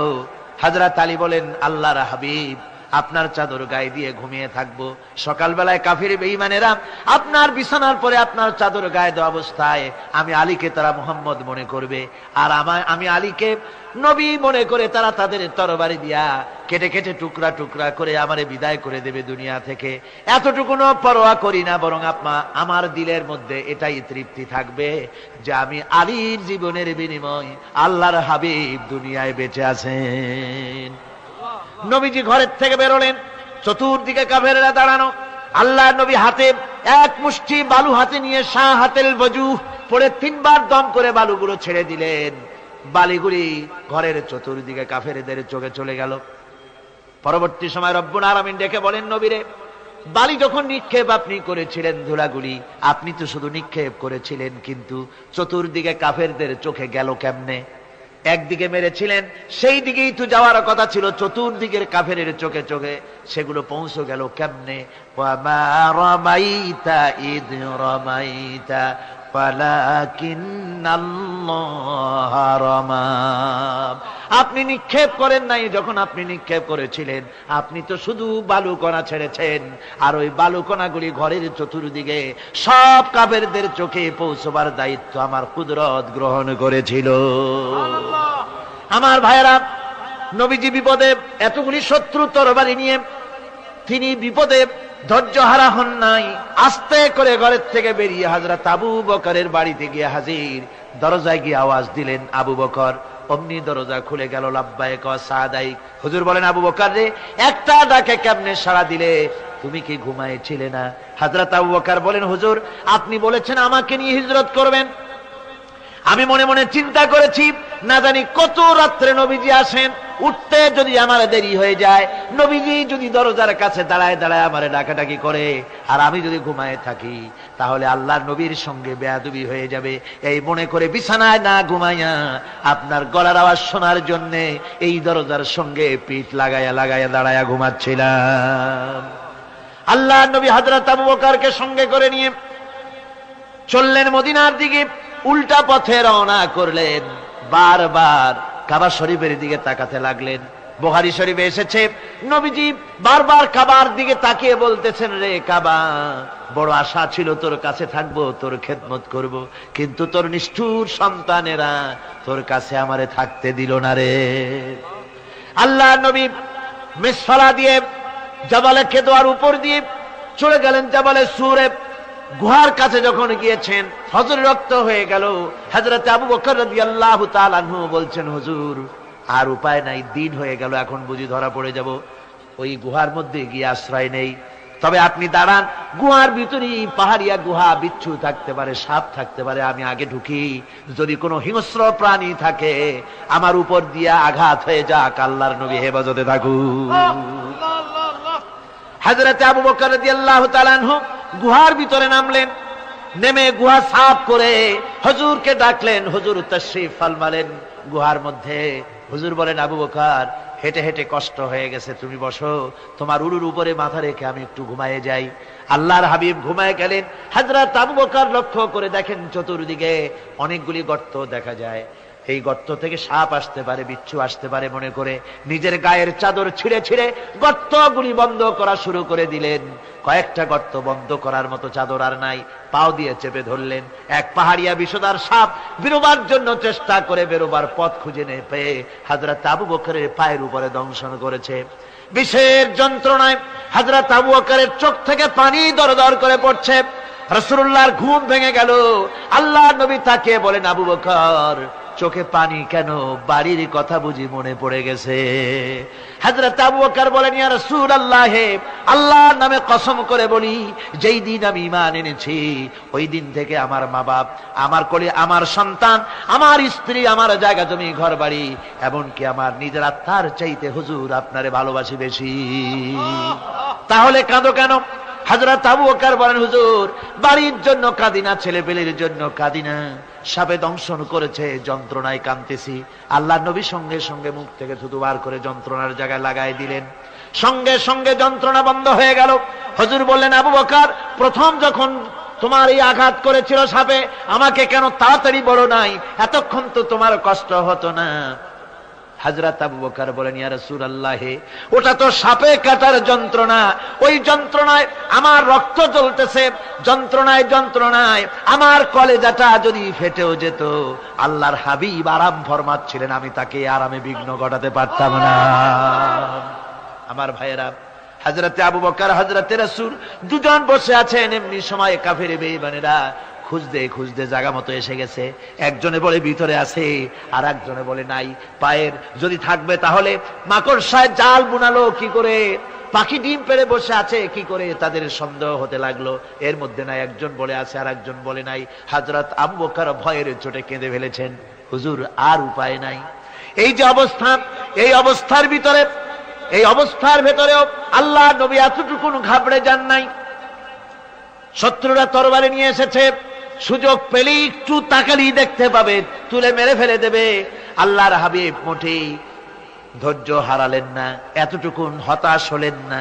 আল্লাহ পাকের হাবিব তার সাথীকে কি বললেন? তখন কোরআনে কারীম সূরা তাওবার মধ্যে আল্লাহ তা উদ্ধৃত করেছেন মুমিনদের জন্য, ইযহুমা ফিল গার ইয ইয়াকুলু লিসাহিবিহি লা তাহজান ইন্নাল্লাহা মা'ানা।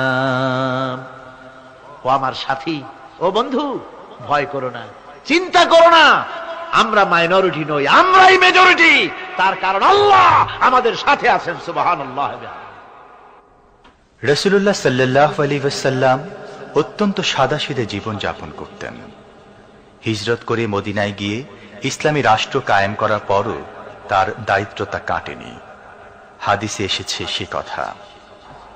হযরত আবু হুরায়রা রাদিয়াল্লাহু তাআলা আনহু বলেন, আমি রাসূলুল্লাহর কাছে গেলাম, হুজুরকে গিয়ে সালাম করলাম, আল্লাহর নবী সালামের জবাব দিলেন, কিন্তু দেখতে পেলাম মুখ নড়ে, আওয়াজ বেরোলো না। কারণ কি? কাছে গিয়ে দেখি নবীজি ক্ষুধার যন্ত্রণায় কথা বলতেছেন, আওয়াজ বেরোতেছে না। এত ক্ষুধা লেগেছে আল্লাহর নবীর। 2-4 দিন চলে গেছে, খাবার নাই। রাসূলুল্লাহ সমস্ত গনিমতের মাল, যাকাত সদকার মালগুলি, খাদ্য দ্রব্যগুলি দুহাতে বিতরণ করেছেন। নিজের পেটে খাবার নাই, মানুষকে দিতেছেন। দিতে দিতে এশার নামাজ পড়ে নবীজি ঘরের মধ্যে প্রবেশ করে হযরত আয়েশা সিদ্দিকা রাদিয়াল্লাহু তাআলা আনহাকে ডেকে বলেন, আয়েশা রে, সারাদিন কষ্ট করেছি, দারুণ ক্ষুধা লেগেছে, তাড়াতাড়ি করে কিছু খাবার আমারে এনে দাও। হযরত আয়েশা হুজুরের ক্ষুধার্ত শ্রান্ত ক্লান্ত চেহারার দিকে তাকাইয়া হযরত আয়েশা কেঁদে ফেলেছেন। হযরত মা আয়েশা কাঁদেন আর বলেন, ইয়া রাসূলুল্লাহ, হে আল্লাহর নামের কসম করে বলি, আমি আয়েশার ঘরে কোনো পানি ছাড়া কোনো খাবার নাই। এই ছিল রাসূলের আদর্শ। হাদিস শরীফে এসেছে, আল্লাহর নবী বলেন, তোমরা যদি রাষ্ট্রীয় ক্ষমতায় যাও, বাড়ি না থাকলে সরকারি খরচ একটা বাড়ি নিতে পারো। তোমার যদি যানবাহন না থাকে, সরকারি খরচে যানবাহন নিতে পারো। ছেলে মেয়ের কাপড় চোপড়, লেখাপড়া, শিক্ষা চিকিৎসার জন্য যদি না থাকে, তাহলে তুমি সরকার থেকে নিতে পারো। কিন্তু এর থেকে এক চুল পরিমাণ যদি পাও বাড়াও, সরকারের মাল জনগণের মাল, এর থেকে প্রয়োজনের বাইরে যদি তুমি নিজের জন্য নিতে থাকো, কিয়ামতের দিন আল্লাহর দরবারে চোরের কাতারে তোমারে দাঁড়ানো লাগবে। দুনিয়ায় যত সম্মান পাও না কেন, কিয়ামতে আল্লাহর দরবারে কিসের কাতারে দাঁড়াবে? চোরের কাতারে দাঁড়াতে হবে। রাসূল পাক সাল্লাল্লাহু আলাইহি ওয়াসাল্লাম এমন এক সমাজ কায়েম করেছিলেন। আমার হতাশাগ্রস্ত ছাত্ররা, যেসব ছাত্ররা সমাজতন্ত্র তোমরা করো, যারা সমাজতন্ত্র করতে হতাশাগ্রস্ত হয়েছে, এখন যাব কোথায় বলে হতাশ হয়ে গিয়েছো তোমরা, আমরা তোমাদেরকে দাওয়াত দেই, কোরআনের মাহফিল থেকে দাওয়াত দেই, ফিরে আসো। হতাশ হওয়ার কোনো কারণ নাই। লেনিন মরার, ও মরে গেছে। কার্ল মার্কস মরার, মরে গেছে, পচে গেছে, গলে গেছে, দুনিয়া থেকে শেষ হয়ে গিয়েছে। আল্লাহর নবীর নেতৃত্ব, সূর্য যতদিন উঠবে আর ডুববে, নবীজির নেতৃত্ব শেষ হবে না। ওই নেতৃত্বে আসো, রাসূলের নেতৃত্ব মেনে নাও, কোরআনের শাসন মেনে নাও, তাহলেই শান্তি পাবে তোমরা।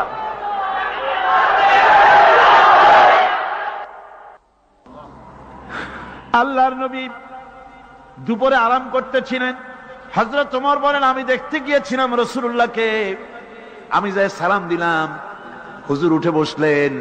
আমি দেখি খেজুরের পাতা দিয়া বুনানো দড়ি, সেই দড়ি দিয়া বুনানো খাটিয়া এখনো মক্কা মদিনায় আছে, যারা হজ করতে গেছেন দেখেছেন। ওই দড়ি দিয়া বুনানো খাটিয়া, ওর উপরে তোশক নাই, বিছানার চাদর নাই, নিজের হাত মোবারক মাথার তলে দিয়া রাসূল শুয়ে আছেন। ওমরকে দেখে হুজুর উঠে বসলেন। ওমর বলেন, আমি রাসূলের পিঠের দিকে তাকায় দেখি দড়িগুলোর দাগ কেটে আছে। আমি সহ্য করতে পারলাম না, আমি শিশুর মতো ডুকরে কেঁদে উঠলাম, বললাম, ইয়া রাসূলুল্লাহ, এই পৃথিবীর কাফির বেঈমানেরা এত শান্তি করলো দুনিয়ায়, আর আল্লাহর হাবিবের পিঠে দড়ির দাগ বরদাস্ত করতে পারছি না। আপনি আমার অনুমতি দেন, একটা তোশক আপনার জন্য বানায় দেই। হুজুর আমার বলেন, ওমর রে, শোনো, দুনিয়ায় শান্তি করার জন্য আমি আসি নাই। আমি যদি হুকুম করি উহুদ পাহাড় আমার জন্য সোনায় পরিণত হয়ে যা, উহুদ পাহাড়টা আমার জন্য সোনা হয়ে যেতে পারে। আমি দুনিয়ায় শান্তির জন্য আসি নাই, এসেছি মানবতার মুক্তির জন্য। পৃথিবীর মানুষগুলিকে বাঁচাতে এসেছি, সাদা কালো মানুষের ব্যবধান দূর করতে এসেছি। রাসূলুল্লাহ নারীর অধিকার দিলেন, সাদা কালা মানুষের ব্যবধান দূর করে দিলেন। পাহাড় সমান উঁচা সাদা কালা মানুষের অধিকারকে প্রতিষ্ঠিত করলেন, বললেন মানুষে মানুষে কোনো পার্থক্য নাই। আরবের উপরে অনারবের, অনারবের উপরে আরবের, ভাষার, সাদার উপরে কালোর, কালোর উপরে সাদার, কোন বর্ণ বৈষম্য ইত্যাদি দিয়ে মানুষের ফজিলত হয় না। মানুষের মর্যাদা বাড়ে। ইন্না আকরামাকুম ইনদাল্লাহি আতকাকুম, মানুষের মধ্যে মর্যাদা তোমাদের মধ্যে আল্লাহর কাছে তার, যে ব্যক্তি তোমাদের মধ্যে আল্লাহকে বেশি ভয় করে। সুবহানাল্লাহ কোন, সুবহানাল্লাহ কোন। আমার ভাইয়েরা, নবীজি মদিনা মুনাওয়ারায় ইসলামী রাষ্ট্রের রাষ্ট্রপ্রধান হয়েছেন। আজ বাজারে যেতেছেন, যাওয়ার সময় ডেকে ডেকে বলেন, বিধবাদের বাড়ির সামনে দিয়ে যায়, তোমাদের বাজার লাগবে নাকি? এতিমের বাড়ির সামনে থেকে যায়, তোমাদের বাজার লাগবে নাকি? আমারে বলো, আমি বাজার করে এনে দেব। নিজের পেটে খাবার নাই, দুয়ারে দুয়ারে খাবার পৌঁছে গেছে, খাবারের অভাব নাই, মানুষ খাওয়া পেয়েছে, পড়া পেয়েছে, চুরি ডাকাতি বন্ধ হয়ে গেছে। হুজুর বলেন খায়রুল কুরুনে কারনি, সর্বশ্রেষ্ঠ যুগ আমার যুগ। সুদ বন্ধ হয়ে গেল। রাসূলুল্লাহ বললেন সুদ আর চলবে না, হারাম। সুদ বন্ধ হয়ে গেল। হুজুর ব্যাংক চালু করে দিলেন।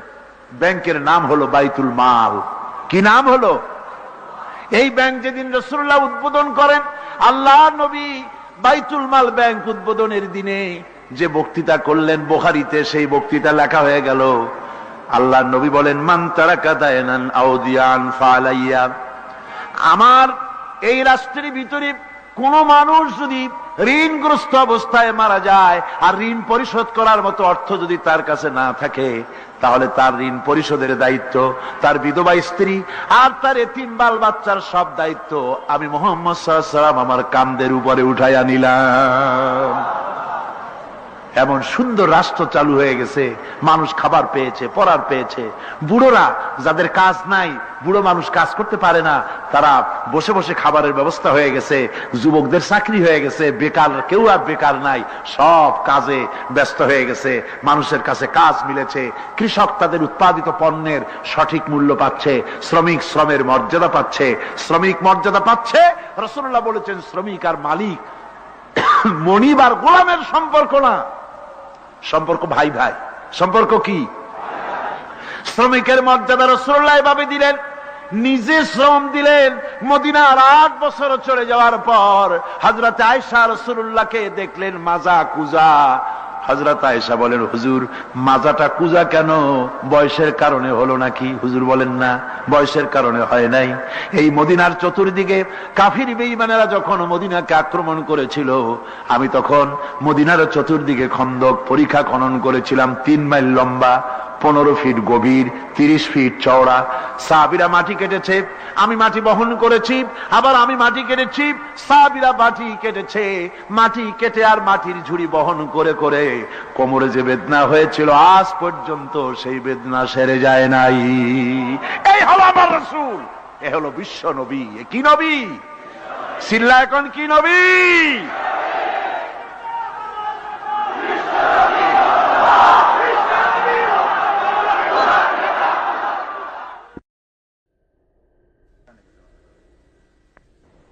বিসমিল্লাহির রহমানির রহিম। সর্বযুগের সর্বকালের সর্বশ্রেষ্ঠ মহামানব রাহমাতুল্লিল আলামিন হযরত মুহাম্মদ সাল্লাল্লাহু আলাইহি ওয়াসাল্লাম, যার জীবনের প্রতিটি অংশে আছে শিক্ষা, মহান রব্বুল আলামিনের অকৃত্রিম বন্ধু রাসূলুল্লাহ সাল্লাল্লাহু আলাইহি ওয়াসাল্লামের জীবন থেকে শিক্ষা গ্রহণ আমাদের সবারই একান্ত কর্তব্য। এখন আমাদের সামনে রাসূল করিম সাল্লাল্লাহু আলাইহি ওয়াসাল্লামের জীবনের নানা দিক নিয়ে আলোচনা করছেন আন্তর্জাতিক খ্যাতিসম্পন্ন মুফাসসিরে কোরআন ও বিশিষ্ট ইসলামী চিন্তাবিদ হযরত মাওলানা দেলোয়ার হোসাইন সাঈদী। শব্দগ্রহণে মাহসিন সাউন্ড সিস্টেম, প্রযোজনায় সিএইচপি, পরিবেশনায় স্পন্দন অডিও ভিজুয়াল সেন্টার, ঢাকা। আল্লাহ রাব্বুল আলামিন বলেন মা ইয়ানতিকু আনিল হাওয়া ইন হুয়া ইল্লা ওয়াহিয়ুন ইউহা। আমার নবী নফসকে অনুসরণ করে, প্রবৃত্তিকে অনুসরণ করে কোনো কথা বলেন না। আমার নবী যেটা বলেন সেটা হলো ওহী। আমি যা বলতে বলি তাই তিনি বলেন। ওয়ালাউ তাকাওয়ালা আলাইনা বা'দাল আকাবিল। আমার নবী যদি নিজের থেকে বানিয়ে কোন কথা যদি কোরআনের ভিতরে আমার নামে চালায় দিতেন, আমি আল্লাহ রাব্বুল আলামিন আমার নবীর ডান হাতকে চেপে ধরতাম আর তার কণ্ঠ নালীকে আমি আল্লাহ রাব্বুল আলামিন কেটে ফেলে দিতাম। তিনি যা বলেছেন সব কার কথা? আল্লাহ পাকের কথা। তিনি হচ্ছেন গোটা বিশ্বের সর্বশ্রেষ্ঠ চরিত্রের আধার। তার চরিত্রের সার্টিফিকেট আল্লাহ পাক দিচ্ছেন। চরিত্রের সার্টিফিকেট কে দিলেন? আল্লাহ পাক দিয়েছেন। কোরআনে কারীমের মধ্যে আল্লাহ রাব্বুল আলামিন বলেন ওয়া ইন্নাকা লাআলা খুলুকিন আযীম। নবী হে, আপনি হচ্ছেন পুত পবিত্র চরিত্রের উপরে প্রতিষ্ঠিত। সুবহানাল্লাহি ওয়া বিহামদিহি। আপনি শ্রেষ্ঠ চরিত্রের উপরে প্রতিষ্ঠিত। দেখুন রাসূল করিম সাল্লাল্লাহু আলাইহি ওয়াসাল্লাম নবুয়ত পাওয়ার পর যখন তিনি ঘরে প্রবেশ করেছেন, সর্বপ্রথম হযরত জিবরাইলের সঙ্গে জীবনের প্রথম দেখা, ভয় পেয়েছেন, শরীরে জ্বর এসেছে এবং হযরতে খাদিজাকে গিয়ে বলছেন যে আমাকে ঢেকে দাও, আমি ভয় পেয়েছি। হযরতে খাদিজাতুল কুবরা রাদিয়াল্লাহু তাআলা আনহা তিনি রাসূলকে বলছেন, আবুল কাসেম, হে কাসেমের পিতা, আপনার ভয় পাওয়ার কোনো কারণ নাই, আপনাকে জিন বা শয়তান কোনো অনিষ্ট করতে পারে না, কারণ আপনি এতিমদেরকে, মিসকিনদেরকে খেতে দেন, আপনি বিধবাকে আশ্রয় দেন, আপনি প্রতিবেশীর হক আদায় করেন, আপনি আত্মীয়দের হক আদায় করেন। কি সার্টিফিকেট দিচ্ছেন?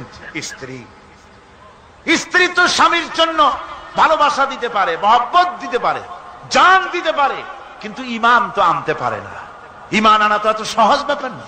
কিন্তু রাসূল করিম সাল্লাল্লাহু আলাইহি ওয়াসাল্লাম যখন তাকে তাওহীদের দাওয়াত দিলেন, রিসালাতের দাওয়াত দিলেন এবং বললেন আমি নবী, হযরত খাদিজা এক মুহূর্ত দেরি করেন। হযরতে খাদিজা তার কাছে রাসূলুল্লাহ যখন রিসালাতের দাওয়াত পেশ করলেন, সঙ্গে সঙ্গে হযরত খাদিজা পড়ে নিলেন লা ইলাহা ইল্লাল্লাহু মুহাম্মাদুর রাসূলুল্লাহ। জোরে জোরে পড়েন লা ইলাহা ইল্লাল্লাহ, লা ইলাহা ইল্লাল্লাহ।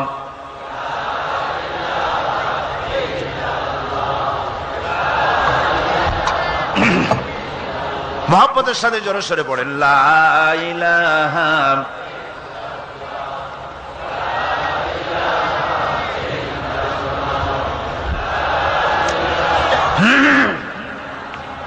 লা ইলাহা ইল্লাল্লাহু মুহাম্মাদুর রাসূলুল্লাহ। আমার বন্ধুগণ, রাসূল করিম সাল্লাল্লাহু আলাইহি ওয়াসাল্লামের উপরে স্ত্রী ঈমান আনলেন। খাদেম ছিলেন হযরতে যায়েদ। খাদেম তো তার প্রভুর জন্য জান দিতে পারে, মাল দিতে পারে, মহব্বত করতে পারে, সব পারে। খাদেম ঈমান আনতে পারে না, যেহেতু খাদেমের কাছে তার সাহেবের ইনস এন্ড আউট, তার ভেতর বাইরে সবকিছুই পরিষ্কার থাকে। হযরতে রাসূলের খাদেম ছিলেন হযরতে যায়েদ। হযরত যায়েদ তার উপরে যখন 15 বছর খাদেম ছিলেন রাসূলুল্লাহ, হুজুর যখন তার কাছে দাওয়াত পেশ করলেন, যখন রিসালাতের দাওয়াত পেশ করলেন, তাওহীদের দাওয়াত দিলেন, খাদেম যায়েদ একটু চিন্তা করলেন না, সাথে সাথে পড়লেন লা ইলাহা ইল্লাল্লাহু মুহাম্মাদুর রাসূলুল্লাহ।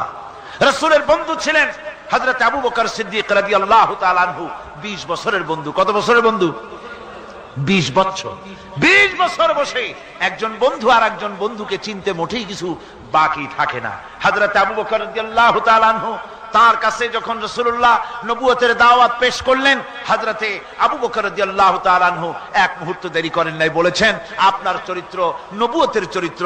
আগেই বুঝতে পেরেছি সাধারণ মানুষের চরিত্র এমন হতে পারে না। তিনিও কালেমা পড়ে মুসলমান হয়ে গেলেন। সাহাবায়ে কেরাম রাসূলের প্রতি এই মহব্বত, এই শ্রদ্ধা তারা পোষণ করেছেন।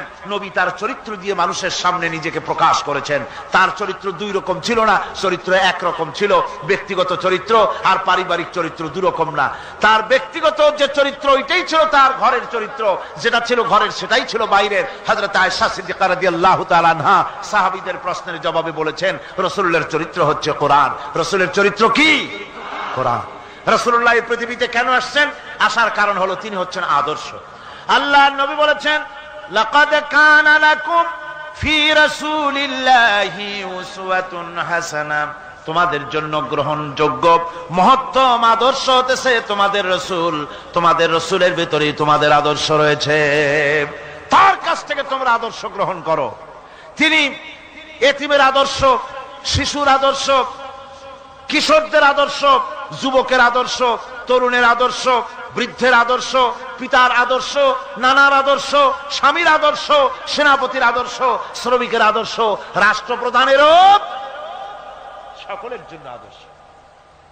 যেই যুগে বেহায়াপনার উলঙ্গপনা দিয়েছিল সমাজ ভর্তি, আল্লাহর ঘর তাওয়াফ করে নারী আর পুরুষেরা উলঙ্গ হয়ে, সেই যুগে রাসূলুল্লাহ যখন কাবা শরীফ রিকনস্ট্রাকশন হচ্ছিল, পুনর্নির্মাণ হচ্ছিল, তখন তিনি বহন করছিলেন পাথরগুলি মাথায় করে। তার চাচা তাকে বললেন, তোমার তো বড্ড কষ্ট হচ্ছে, তুমি এখন এইটাকে ঘাড়ের উপরে, লুঙ্গিটা খুলা ঘাড়ের উপরে রেখে তারপর এটা বহন করো। হুজুর যখন লুঙ্গির গিরায় হাত দিয়েছেন খুলবেন এই চিন্তা করে, ঘাড়ের উপরে রেখে পাথর বহন করবেন, লুঙ্গির গিটে হাত দিয়েছেন, খোলেন নাই। লুঙ্গির গিটের উপরে হাত রেখে তিনি চিন্তা করলেন, এতগুলি লোকের সামনে কাপড়টা খুললে পরে কি শরম হবে। কাপড় তো খোলেনি নাই, শুধু খুললে পরে কি লজ্জা হবে। এই আগাম শরমের অনুভূতিতে মুহাম্মদ সাল্লাল্লাহু আলাইহি ওয়াসাল্লাম বেহুশ হয়ে জমিনের উপরে পড়ে গিয়েছেন। আদর্শ কাকে বলে? শিশুর আদর্শ, কিশোরের আদর্শ, স্বামীর আদর্শ, পিতার আদর্শ, নানার আদর্শ, গোটা পৃথিবীর সমস্ত মানুষের আদর্শ রাসূল করিম সাল্লাল্লাহু আলাইহি ওয়াসাল্লাম। তার কাছে তিনি স্ত্রীদের আদর্শ ছিলেন, তিনি নানার আদর্শ ছিলেন। ইমাম হোসেনকে তিনি কোলে নিচ্ছেন, ঘাড়ে উঠছে বাচ্চা, বুকের উপরে উঠছে। একজন সাহাবী বলছেন, হুজুর বাচ্চা পেলে আপনি এত আদর করেন, আমার তো ৬-৭টা ছেলে মেয়ে, আমি মোটে কোলেও নি না, আর জীবনে একবার সুমাও খাই না, আমার মোটে ইচ্ছাই করে না। হুজুর বললেন, আল্লাহ যদি তোমার দিলের মধ্যে রহম পয়দা না করেন তো আমি কি করতে পারি। হুজুর বাচ্চাকে নিয়ে আদর করছেন।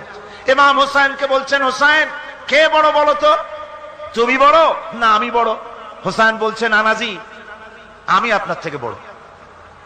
আশ্চর্য কথা, তুমি আমার থেকে বড় কিভাবে? হোসেন বলছেন, নানাজি বলুন তো আপনার পিতার নাম কি? হুজুর বলছেন, আমার পিতার নাম আব্দুল্লাহ। হোসেন বলছেন, এই আব্দুল্লাহ এই পর্যন্তই শেষ, আপনি তো আমার পিতার মতো পিতা পান নাই, আমার আব্বার মতো আব্বা আপনার আছে। আমার আব্বাকে বলা হয় আসাদুল্লাহিল গালিব, সমস্ত কাফেরদের জন্য বিজয়ী বীর বাঘ আমার আব্বা। এবং আমার আব্বা সম্পর্কে আপনি বলেছেন, আনা মাদিনাতুল ইলম ওয়া আলিয়ুম বাবুহা, আমি হচ্ছে একটি জ্ঞানের রাজ্য আর আলী হচ্ছে সেই রাজ্যে প্রবেশের প্রধান তোরণ। আমার বাপের মতো বাপ আছে আপনার? হুজুর আশ্চর্য হয়ে গেলেন, বাচ্চা বলে কি? হোসেন বলছেন, নানাজি এবার কোন তো দেখি, এবার বলুন তো দেখি আপনার মায়ের নাম কি? হুজুর বলছেন, আমার মায়ের নাম আমেনা। হযরত হোসেন বলছেন, এই আমেনা পর্যন্তই শেষ, কয়জনে চিনবে কর? আমার মায়ের মতো একটা মা আপনার আছে?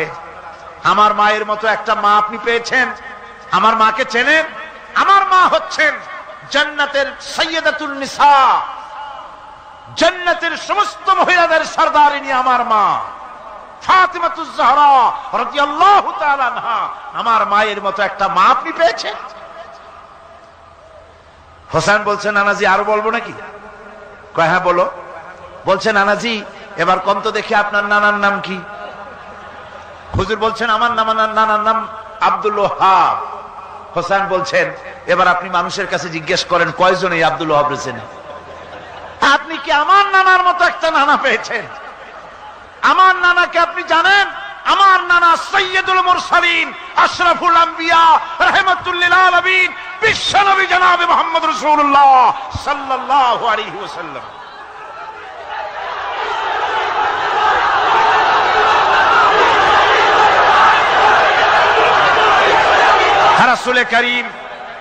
রাসূল করিম সাল্লাল্লাহু আলাইহি ওয়াসাল্লাম হোসেনকে বুকের সাথে জড়িয়ে ধরে হোসেনের ঠোঁটের উপরে, তার চিবুকের উপরে, তার গণ্ডদেশে, তার কপলে বারবার চুমো খেতে লাগলেন আর বললেন, নানা আমি আজকে তোমার সামনে হেরে গেলাম। সুবহানাল্লাহি ওয়া বিহামদিহি। কি আদর করতেন তিনি বাচ্চাদেরকে। রাসূলুল্লাহ রাস্তা দিয়ে যেতেন আর বাচ্চারা খেলাধুলা ছেড়ে রাসূলের কাছে ছুটে আসতো। একবার তো রাসূলুল্লাহ একটা বাচ্চার মাথায় হাত বুলিয়ে খেলা ছেড়ে দিয়ে ছুটে আসছে। হুজুর তাকে জিজ্ঞেস করলেন, তোমার সাথে যে পাখিটা থাকতো সেই লাল পাখিটা কই? ছেলে তো কেঁদে ফেললো। ছেলে বলে ফেললো যে আপনি বিশ্বনবী, আমি একটা ছোট্ট মানুষ, আমার পাখির খবর আপনি রাখেন। সুবহানাল্লাহি ওয়া বিহামদিহি। রাসূলুল্লাহ তার চরিত্র দিয়ে মানুষকে জয় করেছিলেন, মহব্বত দিয়ে। তরবারি দিয়ে ইসলাম প্রতিষ্ঠিত হয় নাই, ইসলাম এসেছে মহব্বত দিয়ে, উদারতা দিয়ে, ভালোবাসা দিয়ে। তরবারি দিয়ে ইসলাম বিজয় হয় নাই পৃথিবীর বুকে। পিতামাতার প্রতি ভালোবাসা ইসলামের এক মহান শিক্ষা, যা দেখতে পাওয়া যায় রাসূলুল্লাহ সাল্লাল্লাহু আলাইহি ওয়াসাল্লামের চরিত্রে।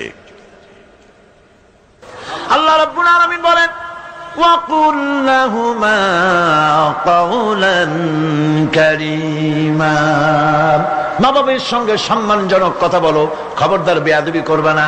আর মা বাপের জন্য তাদের জন্য আমি আল্লাহ রাব্বুল আলামিনের কাছে দোয়া করো, রব্বিরহামহুমা কামা রাব্বায়ানি সাগীরা। পড়েন সবাই, রব্বিরহামহুমা কামা রাব্বায়ানি সাগীরা।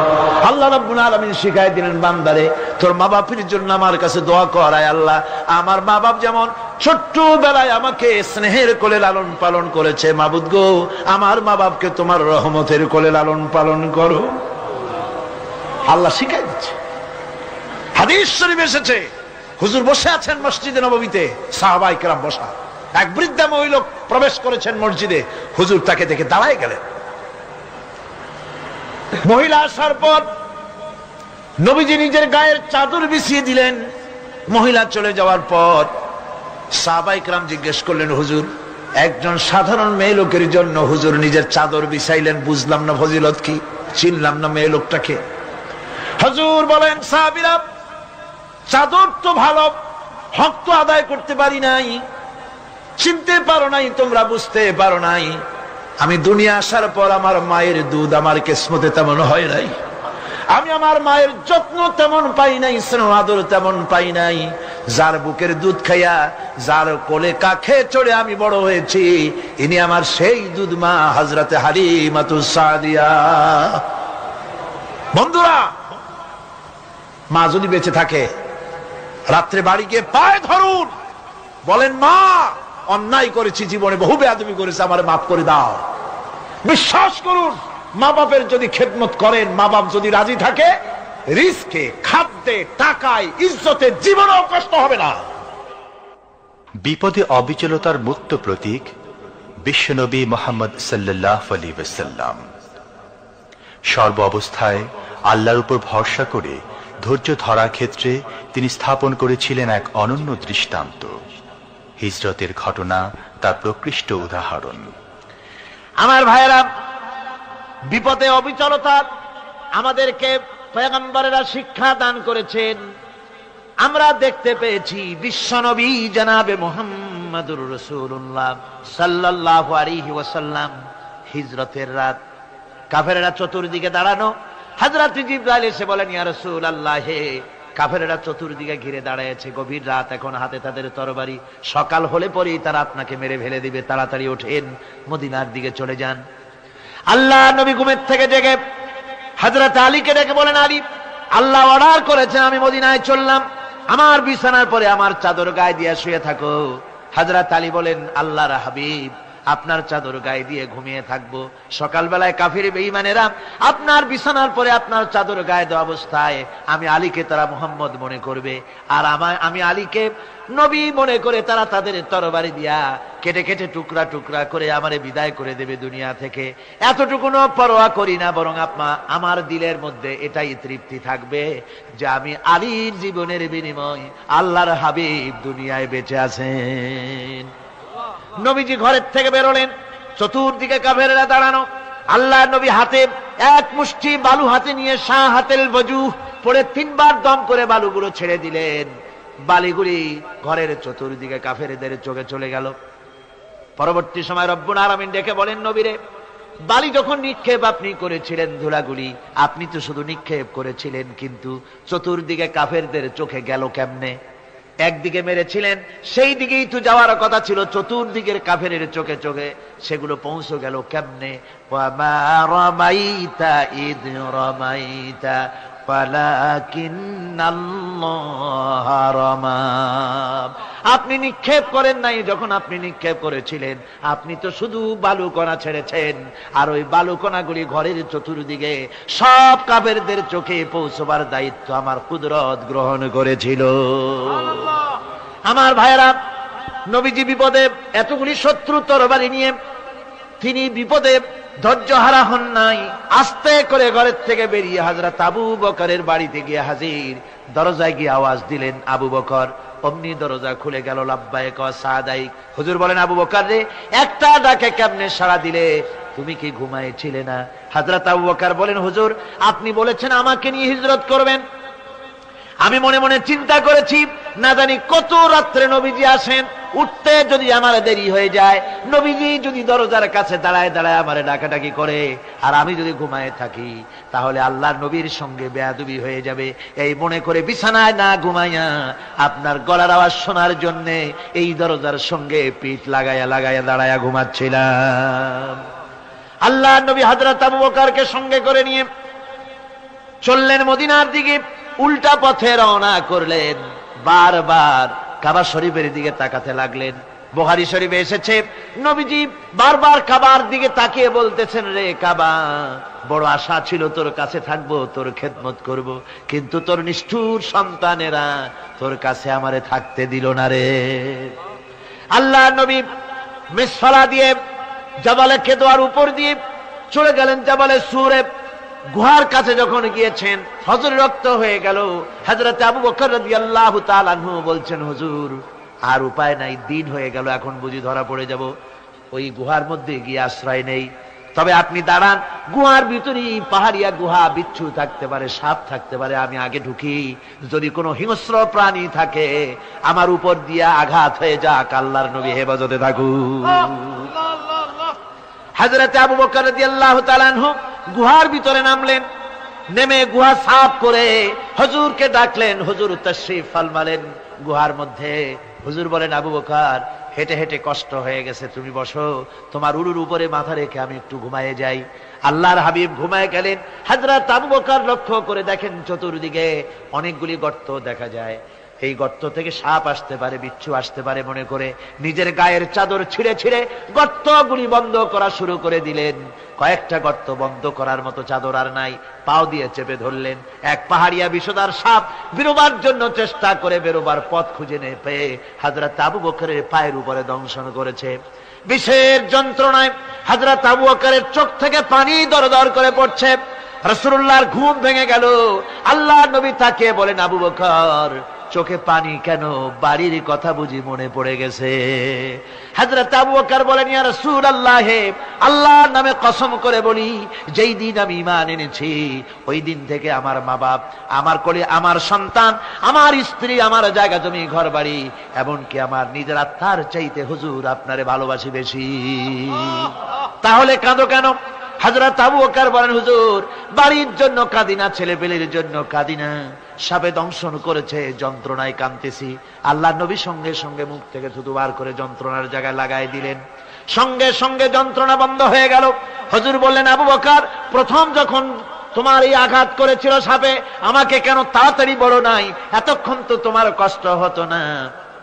হযরত আবু বকর বলেন, ইয়া রাসূলুল্লাহ, ওটা তো সাপে কাটার যন্ত্রণা, ওই যন্ত্রণায় আমার রক্ত জ্বলতেছে, যন্ত্রণায় যন্ত্রণায় আমার কলেজাটা যদি ফেটেও যেত, আল্লাহর হাবিব আরাম ফরমাচ্ছিলেন, আমি তাকে আরামে বিঘ্ন ঘটাতে পারতাম না। আমার ভাইয়েরা, হযরতে আবু বকর, হযরতে রাসূল দুজন বসে আছেন। এমনি সময় কাফের বেঈমানেরা খুঁজতে খুঁজতে জায়গা মতো এসে গেছে। একজনে বলে ভিতরে আছে, আর একজনে বলে নাই। পায়ের যদি থাকবে তাহলে মাকড়সায় জাল বুনালো কি করে, পাখি ডিম পেড়ে বসে আছে কি করে, তাদের সন্দেহ হতে লাগলো।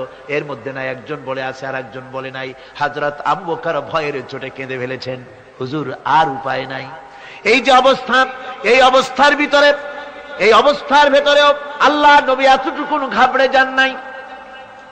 শত্রুরা তরবারি নিয়ে এসেছে, সুযোগ পেলেই একটু তাকালেই দেখতে পাবে, তুলে মেরে ফেলে দেবে। আল্লাহর হাবিব মোটেই ধৈর্য হারালেন না, এতটুকু হতাশ হলেন না। আল্লাহ পাকের হাবিব তার সাথীকে কি বললেন? তখন কোরআনে কারীম সূরা তাওবার মধ্যে আল্লাহ তা উদ্ধৃত করেছেন মুমিনদের জন্য, ইযহুমা ফিল গার ইয ইয়াকুলু লিসাহিবিহি লা তাহজান ইন্নাল্লাহা মা'ানা। ও আমার সাথী, ও বন্ধু, ভয় করো না, চিন্তা করো না, আমরা মাইনরিটি নই, আমরাই মেজরিটি। তার কারণ আল্লাহ আমাদের সাথে আছেন। সুবহানাল্লাহ। রাসূলুল্লাহ সাল্লাল্লাহু আলাইহি ওয়াসাল্লাম অত্যন্ত সাদাসিধে জীবন যাপন করতেন। হিজরত করে মদিনায় গিয়ে ইসলামী রাষ্ট্র কায়েম করার পরও তার দায়িত্বটা কাটেনি। হাদিসে এসেছে সে কথা। হযরত আবু হুরায়রা রাদিয়াল্লাহু তাআলা আনহু বলেন, আমি রাসূলুল্লাহর কাছে গেলাম, হুজুরকে গিয়ে সালাম করলাম, আল্লাহর নবী সালামের জবাব দিলেন, কিন্তু দেখতে পেলাম মুখ নড়ে, আওয়াজ বেরোলো না। কারণ কি? কাছে গিয়ে দেখি নবীজি ক্ষুধার যন্ত্রণায় কথা বলতেছেন, আওয়াজ বেরোতেছে না। এত ক্ষুধা লেগেছে আল্লাহর নবীর।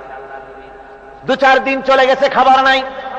রাসূলুল্লাহ সমস্ত গনিমতের মাল, যাকাত সদকার মালগুলি, খাদ্য দ্রব্যগুলি দুহাতে বিতরণ করেছেন। নিজের পেটে খাবার নাই, মানুষকে দিতেছেন। দিতে দিতে এশার নামাজ পড়ে নবীজি ঘরের মধ্যে প্রবেশ করে হযরত আয়েশা সিদ্দিকা রাদিয়াল্লাহু তাআলা আনহাকে ডেকে বলেন, আয়েশা রে, সারাদিন কষ্ট করেছি, দারুণ ক্ষুধা লেগেছে, তাড়াতাড়ি করে কিছু খাবার আমারে এনে দাও।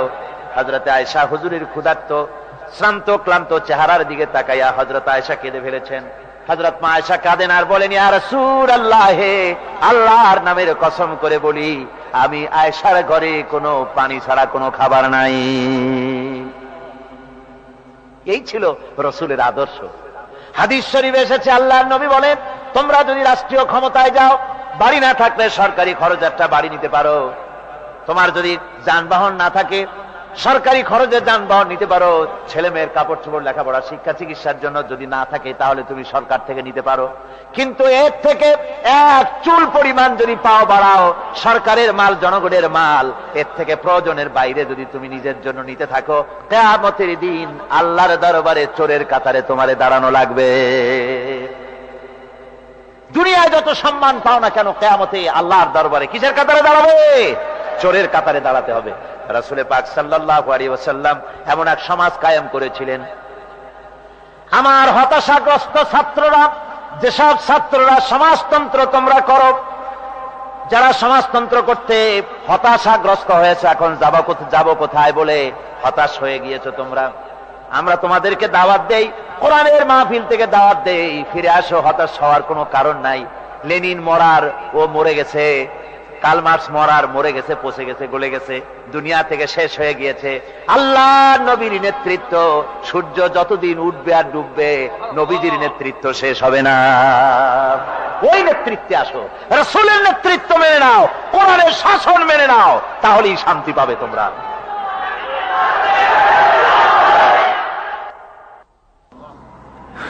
আল্লাহর নবী দুপুরে আরাম করতেছিলেন। হযরত ওমর বলেন, আমি দেখতে গিয়েছিলাম রাসূলুল্লাহকে, আমি যাই সালাম দিলাম, হুজুর উঠে বসলেন।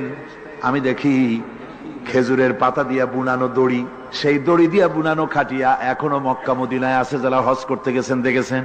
ওই দড়ি দিয়া বুনানো খাটিয়া, ওর উপরে তোশক নাই, বিছানার চাদর নাই, নিজের হাত মোবারক মাথার তলে দিয়া রাসূল শুয়ে আছেন। ওমরকে দেখে হুজুর উঠে বসলেন। ওমর বলেন, আমি রাসূলের পিঠের দিকে তাকায় দেখি দড়িগুলোর দাগ কেটে আছে। আমি সহ্য করতে পারলাম না, আমি শিশুর মতো ডুকরে কেঁদে উঠলাম, বললাম, ইয়া রাসূলুল্লাহ, এই পৃথিবীর কাফির বেঈমানেরা এত শান্তি করলো দুনিয়ায়, আর আল্লাহর হাবিবের পিঠে দড়ির দাগ বরদাস্ত করতে পারছি না। আপনি আমার অনুমতি দেন, একটা তোশক আপনার জন্য বানায় দেই। হুজুর আমার বলেন, ওমর রে, শোনো, দুনিয়ায় শান্তি করার জন্য আমি আসি নাই। আমি যদি হুকুম করি উহুদ পাহাড় আমার জন্য সোনায় পরিণত হয়ে যা, উহুদ পাহাড়টা আমার জন্য সোনা হয়ে যেতে পারে। আমি দুনিয়ায় শান্তির জন্য আসি নাই, এসেছি মানবতার মুক্তির জন্য। পৃথিবীর মানুষগুলিকে বাঁচাতে এসেছি, সাদা কালো মানুষের ব্যবধান দূর করতে এসেছি। রাসূলুল্লাহ নারীর অধিকার দিলেন, সাদা কালা মানুষের ব্যবধান দূর করে দিলেন। পাহাড় সমান উঁচা সাদা কালা মানুষের অধিকারকে প্রতিষ্ঠিত করলেন, বললেন মানুষে মানুষে কোনো পার্থক্য নাই। আরবের উপরে অনারবের, অনারবের উপরে আরবের, ভাষার, সাদার উপরে কালোর, কালোর উপরে সাদার, কোন বর্ণ বৈষম্য ইত্যাদি দিয়ে মানুষের ফজিলত হয় না। মানুষের মর্যাদা বাড়ে। ইন্না আকরামাকুম ইনদাল্লাহি আতকাকুম, মানুষের মধ্যে মর্যাদা তোমাদের মধ্যে আল্লাহর কাছে তার, যে ব্যক্তি তোমাদের মধ্যে আল্লাহকে বেশি ভয় করে। সুবহানাল্লাহ কোন, সুবহানাল্লাহ কোন। আমার ভাইয়েরা, নবীজি মদিনা মুনাওয়ারায় ইসলামী রাষ্ট্রের রাষ্ট্রপ্রধান হয়েছেন।